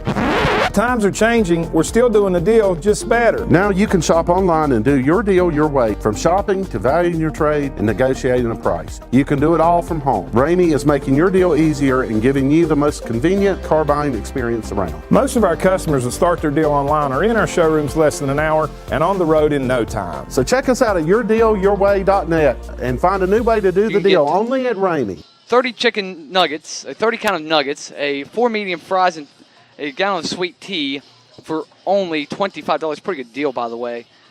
Finals around the league tonight, 4 games final. The other one is 6 total outs away here from being final. Bristol 1 hits Johnson City, and the Pirates moved to 6-14 on this season. A 5-0 win. Elizabethton clobbers Burlington 9-3 the final down in the Triad. Twins now 14-6. They continue to lead the West as the first pitch that Trey Harris sees here in the bottom of the 8th is grounded foul up first base. Elizabethton still in first. trying to keep pace with them. Greenville, they get a 5-3 win with 2 runs in the top of the 9th at Bowen Field to knock off the Blue Jays. Just the second time in the last 12 Bluefielders lost. And Pulaski, a one-run decision at home against Kingsport as they beat the Mets 5-4. Just 5 hits for the Yankees in that game, by the way. Another foul for Trey Hare. He's behind 0-2. 4 really good teams right now, at least standings-wise, in the Appalachian League. The 0-2 is in the dirt now. It's a ball and 2 strikes. Pulaski 15-5, Bluefield 13-7, Greenville 13-6, Elizabethton 14-6. Only other team above 500 at the moment is Danville. They're 10-9. That's going to change here. I don't know, the next 20 minutes or so probably. Should anyway. If it doesn't, Princeton's got a lot bigger issues than I thought. The deal from Suarez, and he just about hits Trey Hare, but he'll draw a full count walk. And the leadoff man is aboard for the Rays here in the bottom of the 8th. Number 3, Justin Bridgman. Really, Danville had pitched it really good this year coming in tonight. They had the second best ERA in the Appalachian League coming into tonight, 3.59 behind Pulaski's 3.47. And of the 14 runs, only 8 of them earned, so I mean, it should be an 8-5 game. Back through the box, and it's going to squirt between the middle infielders. Hare thought about third. He's going to throw on the brakes. First hit of the game for Justin Bridgman. And Princeton setting up shop here in the 8th, and this game has been going a long time. Getting ready to, already 3 hours old. And hate to break the news to Mr. Suarez, but it's his game right now. It's going to continue to be his game because there is no action in the Danville bullpen. And I don't think there's going to be for quite some time. This ball is laced into left field, a line drive, and the bases are going to be loaded as Danny Schaefer holds Trey Hare at third. Moises Gomez, his first hit of the night. And it's like the merry-go-round at the carnival. It's just up and going tonight. So Moises Gomez reaches, and now Kevin Santiago will come to bat with the bases loaded. The third baseman, number 22.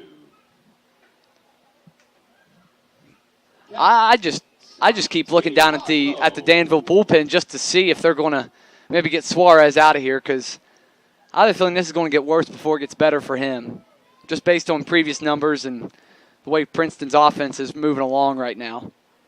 Here we go, though. Bases loaded, nobody out. Santiago, ball 1 outside.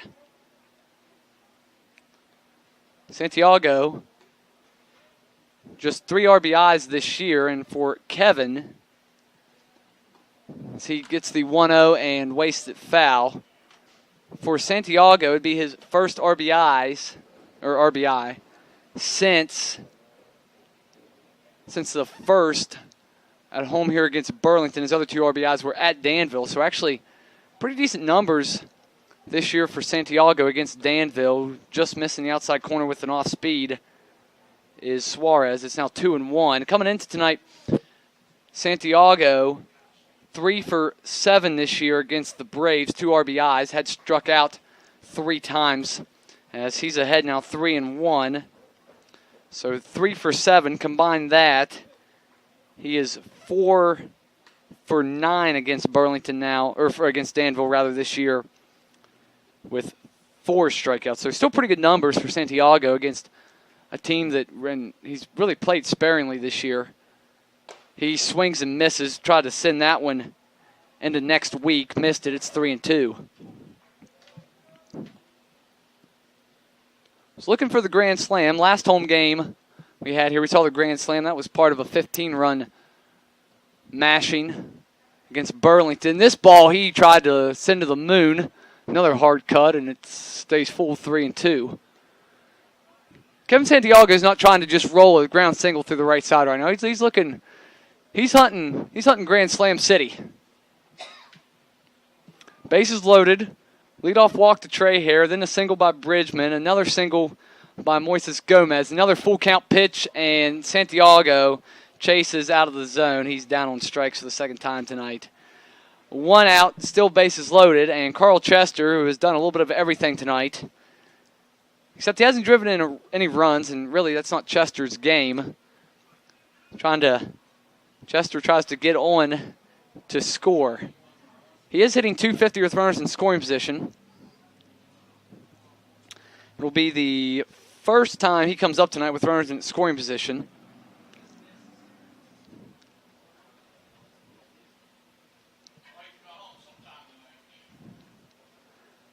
Another conference for some reason or another. Here comes Nick Bray. May have let that one go on a little bit longer than it really needed to. This has been a miserable night for Danville, by the way. They've seen their hitting coach get ejected. They've run through 5 pitchers. None of them have been great. Their starting pitcher got through all of 2/3 of an inning. Didn't even get a whole inning's worth of work. They have 4 errors.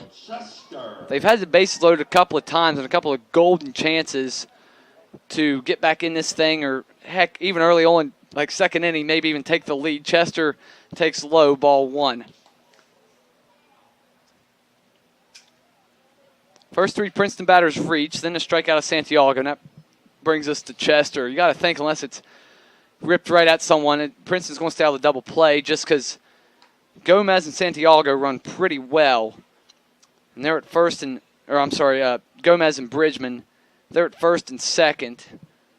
Infield plays for 2. The pitch to Chester, and Carl is 1 pitch away from getting an RBI the easiest way possible, bases loaded walk. Hare at third, Bridgman at second, Gomez is at first. Infield's not even going to try to cut down a run at the plate, and taking all the way is Chester. It's up high. Suarez issues a walk. Come on down, Trey Hare. RBI number 6 on the season for Carl Chester. And we'll have another arm coming out of the bullpen for Danville tonight. It will be the 6th pitcher to appear in tonight's game. We'll come back and introduce you. For years, Ramey Auto Group has been doing the deal with our customers. We do the deal.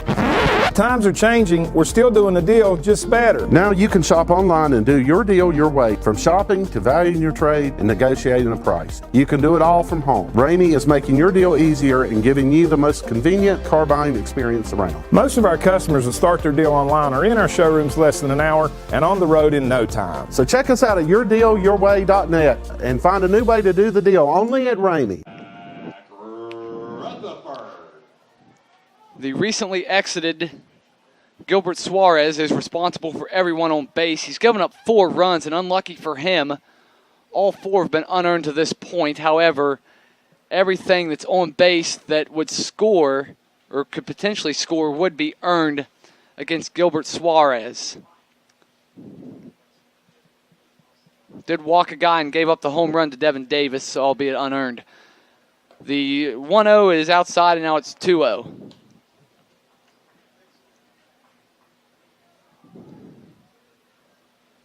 At this point, I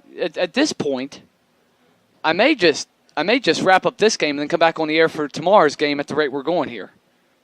It's so surprising to me, the fact that Danville had the second best ERA in the Appalachian League coming in tonight. It's crazy. Like, nobody they've thrown out there tonight has really been good. The 3-0 is right down Main Street, maybe a little bit high, but give them the charity call there, and it's 3-1 on Rutherford. Bases loaded, 1 out. Here comes the 3-1, and it's fouled off behind home plate, 3-2.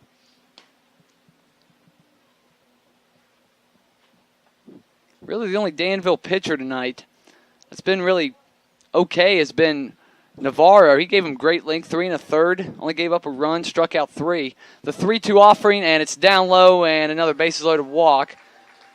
Zach Rutherford has an RBI, number 7 on the year. Justin Bridgman will score.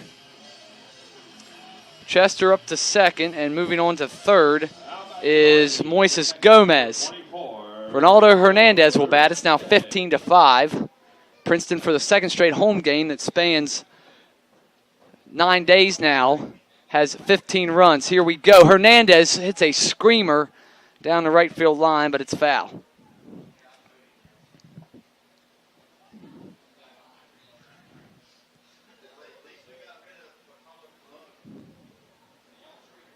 Bases been loaded for 3 consecutive Princeton hitters now.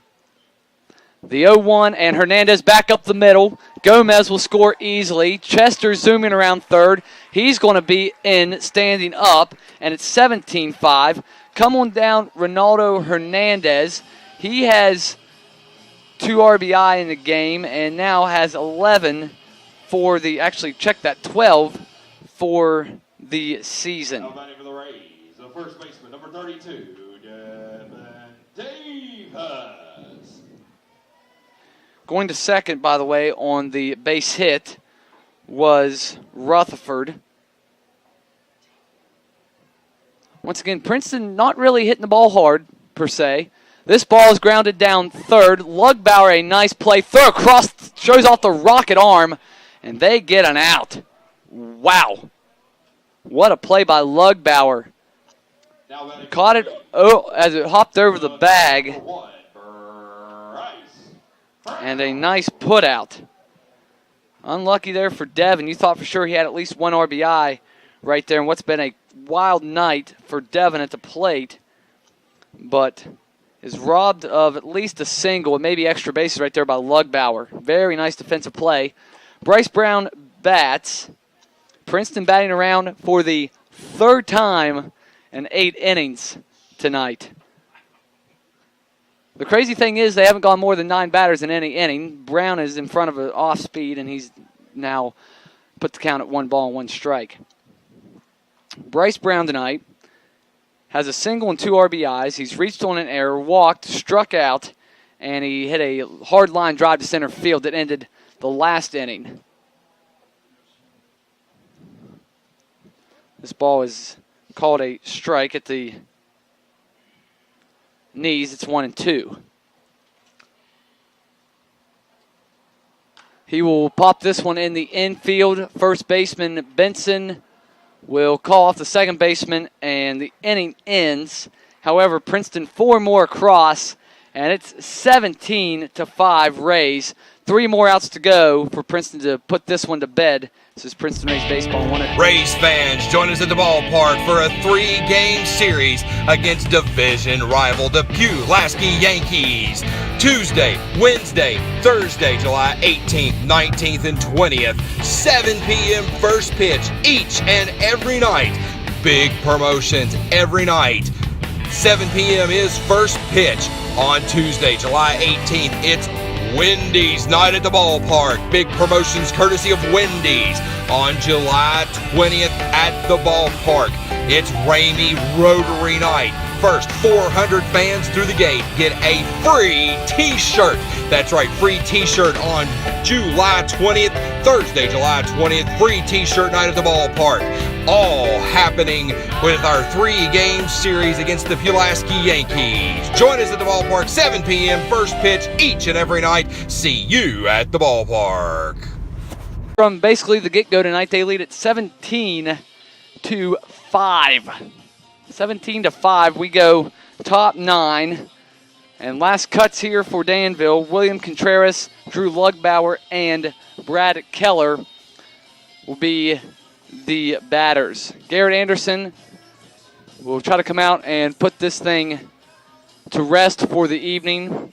Danville wanted it to end a long time ago, really after Devin Davis's 3-run homer that made it 13-5 in the 7th. And Princeton another 4 spot in the 8th.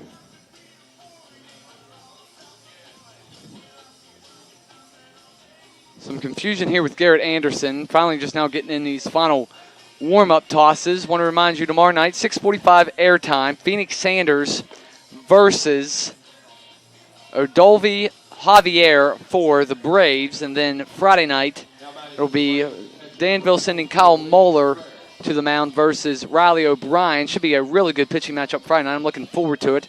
Kyle Muller, a top 20 prospect in the Braves organization. And Riley O'Brien's already been pitcher of the week this year in the Appalachian League. So it should be a really good matchup on Friday night. And Game 3 of the series would be a matter of if Princeton's going for the sweep or if it's a rubber match game, as Contreras has started off with a strike here in the 9th. Garrett Anderson once again back out there trying to sew this one up. Force Danny Schaefer not to use another arm. He kicks and delivers, and a little poke into right field. Gomez will let it drop. Leadoff single to begin the top of the 9th. 17-5 game, so no harm, no foul there. Drew Lugbauer will come to bat. He's driven in 2 runs tonight. RBI ground single through the right side. Struck out twice and has grounded out to second as well. Seen just about everything in this game tonight. Haven't seen a double play, so great time for that. Anderson delivers, and it's low, ball 1. Lugbauer showing off the leather. Mentioned catcher by trade. Did play some infield at Michigan, where he went to college at the University of Michigan, and showed it off last inning as he took a, for sure, base hit away from Devin Davis. Wild pitch is going to get away, and that's going to allow Contreras to advance. So any hope of your double play, at least your conventional one, is now gone. Still get a line out here. Seen a lot of outs made on the bases this year. It's almost stunning to me how many outs have been made on the bases. Just falling asleep, getting caught in between on a line drive. The 1-1 by Anderson is in for strike 2. I thought it was a little bit low. But on the outside corner and at the knees, 1 ball, 2 strikes.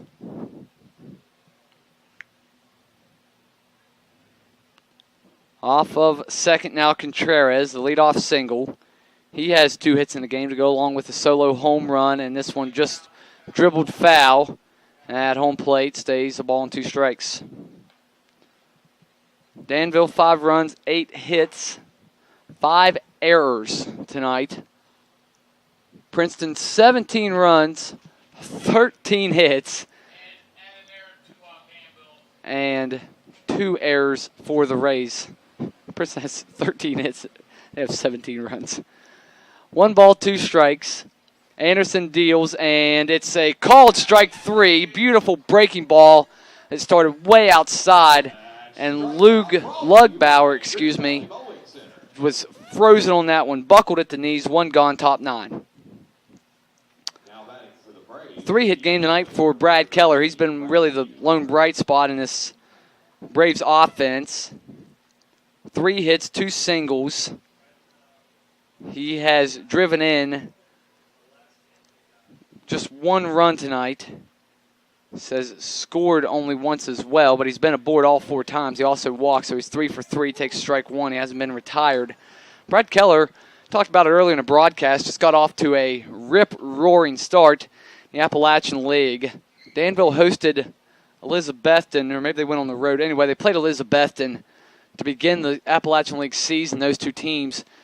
Keller had 2 home runs in the first 3 games of the Appalachian League season. He added a home run later this season here against Burlington. Hasn't done a ton against Princeton except for tonight. He's been a little bit of a bothersome here tonight. He was just 2 for 9 in that series down in Virginia earlier, but he has 3 hits here tonight. The 0-2 by Anderson, and just missing the inside corner, also a little bit low. 1-2. Actually, check that. It's 14 hits for Princeton tonight, not 13. My mistake there. Princeton going to improve to 7-13. Danville going to fall back to 500. They're going to be 10-10 after tonight. The 1-2 by Anderson, and it's grounded through the right side. Contreras is going to get the wave in. It's 17-6. Keller, second RBI of the game, and he now has 9 on the season. He's become a bit of a nuisance here tonight for Princeton. Contreras scores for the third time tonight. Contreras now with 9 runs scored this season. And now the double play is right back in order, just like we drew it up. Just took us a couple batters to get there. Luis Baez will come to bat. He's had an adventure on the base paths tonight. Has been hit by a pitch. Got an RBI single. This one is into deep left field, but the ballpark's going to hold it. Back on the track to get it is Bryce Brown. And there's 2 away, but Baez, hit by a pitch, had a single that scored Keller in the 3rd, was picked off that same inning and is now flown out to an outfielder his last 3 times up. Nick Schumpert, he has worn the collar in more ways than one tonight. He's struck out twice. He's 0 for 4 at the plate with the 2 strikeouts. He also has committed 2 of the 5 Danville errors. He looks at strike 1.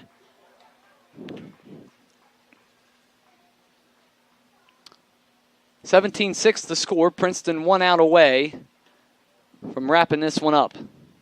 What has been almost a marathon. A line drive out to Chester and a nice running catch by Carl to wrap it up tonight. Didn't know if that ball was going to hang up long enough.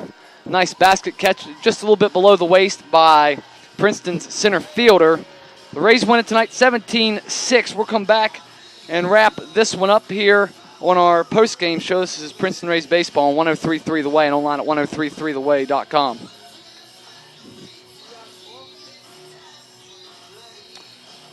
Ron, if you want me to, I can just do one segment to get us all out of here a little bit early, if you want me to.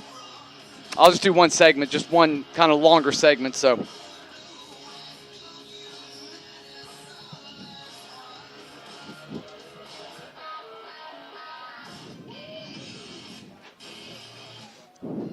Princeton Rays would like to thank you for joining us for this game and invite you to join us for our next home game at Honeycutt Field tomorrow night, 7 o'clock, against the Danville Braves.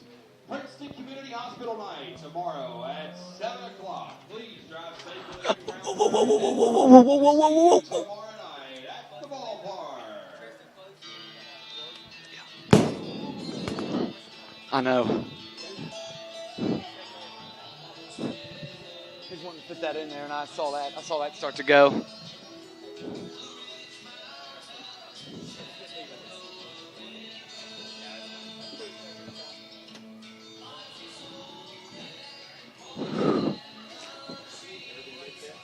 People only see about 6 innings of the game Saturday because it cuts off at 3 suddenly. Yeah. So you see about 6 innings. Something's going to be like, we got to go to a preacher.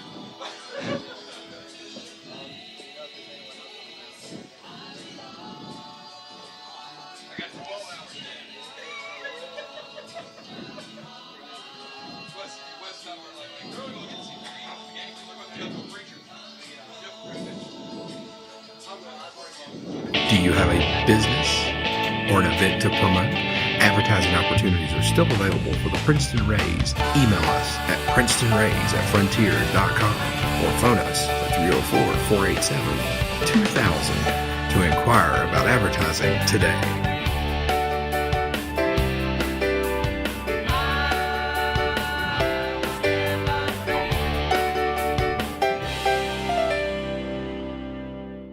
Princeton Rays join us for a 3-game series as we battle the Kingsport Mets on Friday, Saturday, and Sunday, July 21st, 22nd, and 23rd. First pitch on Friday and Saturday, 7 p.m. Sunday, special 5 p.m. first pitch. Fantastic promotions each and every night. Special Saturday promotion, July 22nd. Earlier in the day on the 22nd, don't forget our Princeton Rays Youth Clinic. Contact our front office at 304-487-2000 for information on the Princeton Rays Youth Clinic. That night, all area Little League teams invited for pregame ceremonies. For more information, contact our front office. Little League night at the ballpark, Saturday night, July 22nd, 7 p.m. first pitch. Kingsport Mets 3-game series, Friday, Saturday, and Sunday, July 21st, 22nd, and 23rd. For years, Ramey Auto Group has been doing the deal with our customers. We do the deal. Times are changing. We're still doing the deal, just better. Now you can shop online and do your deal your way, from shopping to valuing your trade and negotiating a price. You can do it all from home. Ramey is making your deal easier and giving you the most convenient car buying experience around. Most of our customers that start their deal online are in our showrooms less than an hour and on the road in no time. So check us out at yourdealyourway.net and find a new way to do the deal only at Ramey. Rays fans, join us at the ballpark for a 3-game series against division rival the Pulaski Yankees. Tuesday, Wednesday, Thursday, July 18th, 19th, and 20th, 7 p.m. first pitch each and every night. Big promotions every night. 7 p.m. is first pitch on Tuesday, July 18th. It's Wendy's night at the ballpark. Big promotions courtesy of Wendy's on July 20th at the ballpark. It's Ramey Rotary Night. First 400 fans through the gate get a free t-shirt. That's right, free t-shirt on July 20th, Thursday, July 20th, free t-shirt night at the ballpark. All happening with our 3-game series against the Pulaski Yankees. Join us at the ballpark, 7 p.m., first pitch each and every night. See you at the ballpark.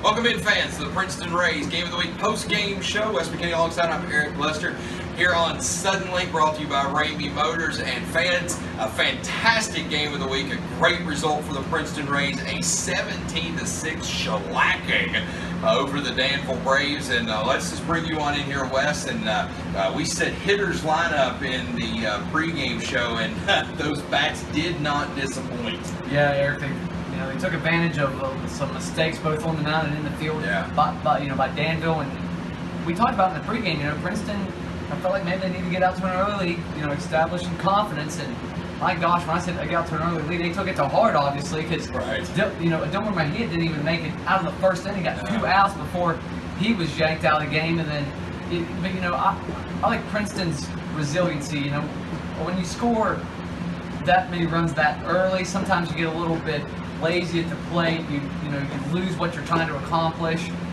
Sometimes the other team comes back. Danville got it to 5-3 at one point. They get it to 9-5. In that later stage, and it felt like 9-5 felt a little bit uneasy, but that offense just kept plugging along all night. And that's what I like, because some people think you score 6 runs in 2 innings, you can just just stick her neutral and just coast it on in. That's certainly not the case. Princeton did a good job of just taking their bats all night, sticking with their approach.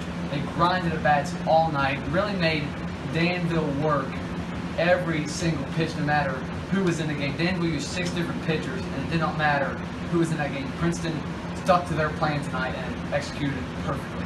Let's say the name of Devin Davis here right now while we have the chance. Hit his team-leading 3rd home run tonight. Had trouble in the field tonight. He's having some fielding issues a little bit at first base, but let's talk about that bat just for a minute. As long as Devin Davis is going to hit, Danny Schaefer is going to find a spot for him. Yes. I don't care if he is playing defense out in the parking lot. Devin Davis is going to hit. That's what he is here to do. He is here to hit. Yes, the defense is a little bit lacking, but these guys are working hard. It's just sometimes you get in that, that area between first and second where you don't know if the second baseman's going to be able to range all the way to his left to get it, or if I should go get it. If is the pitcher going to cover? It's just sometimes miscommunication more than it is an athletic standpoint. So Devin's going to keep working hard at that, I know, but as long as he continues to hit like that, you're going to find a place for him in this lineup. Let's flip the script here just a little bit. Let's talk about our mound tonight. We got 5 solid innings from Dylan Thompson. And Eric, my heart broke for Dylan. After all he's been through. Taking last year off basically from baseball. He goes 4 1/3 at Elizabethton. He doesn't lose that one, fortunately, because the offense comes back for him here tonight. And all he has to do is just get that 15th out, that final out in the 5th inning, and he's in line for the win. And he gives up the home run to Contreras, and then Danny Schaefer walks out and takes him out. And I get it. The kid's only 20 years old, and he threw 75 pitches, so he's got a lot bigger things in his future, I'm sure. But you just, your heart almost just was ripped out for Dylan Thompson tonight, and he knew as soon as he gave up that home run, you just see his body language. He knew that was probably the end of the line for him tonight. So, but Thompson really good. I mean, Princeton's been starved this year, absolutely starved for good starting pitching. They got it tonight, and we saw a couple weeks ago in our game when Luis Moncada could not do anything as a starter, but maybe he's found a home in the bullpen, which is good for Danny Schaefer. And then Garrett Anderson, I think, has kind of settled into a late inning role for Danny Schaefer. He's pitched well out of the bullpen late in games. So I think the pitching, while it still has a pretty long road to go, I think it's really starting to, you're starting to see guys settle into, okay, this is my role, this is his role, and so on and so forth. So it's going to iron itself out, but it's still going to take, I think, a little bit more time. Run support was key tonight for Princeton, a 17-6 victory. For Princeton, they get the big win here tonight. When next we meet for the game of the week here on Sudden Link, brought to you by Ramey Motors, it'll be these same Danville Braves once again. So for West McKinney, until we see each other again on the game of the week, this is Derek Lester saying see you next time. Princeton Rays join us for a 3-game series as we battle the Kingsport Mets on Friday, Saturday, and Sunday, July 21st, 22nd, and 23rd. First pitch on Friday and Saturday, 7 p.m. Sunday special, 5 p.m. first pitch. Fantastic promotions each and every night. Special Saturday promotion, July 22nd. Earlier in the day on the 22nd, don't forget our Princeton Rays Youth Clinic. Contact our front office at 304-487-2000 for information on the Princeton Rays Youth Clinic. That night, all area Little League teams invited for pregame ceremonies. For more information, contact our front office. Little League night at the ballpark, Saturday night, July 22nd, 7 p.m. first pitch. Kingsport Mets 3-game series, Friday, Saturday, and Sunday, July 21st, 22nd, and 23rd. Rays fans, join us at the ballpark for a 3-game series against division rival the Pulaski Yankees. Tuesday, Wednesday, Thursday, July 18th, 19th, and 20th, 7 p.m. first pitch each and every night. Big promotions every night. 7 p.m. is first pitch. On Tuesday, July 18th, it's Wendy's night at the ballpark. Big promotions courtesy of Wendy's. On July 20th at the ballpark, it's Ramey Rotary night. First 400 fans through the gate get a free t-shirt. That's right, free t-shirt on July 20th, Thursday, July 20th, free t-shirt night at the ballpark. All happening with our 3-game series against the Pulaski Yankees. Join us at the ballpark, 7 p.m. first pitch each and every night. See you at the ballpark.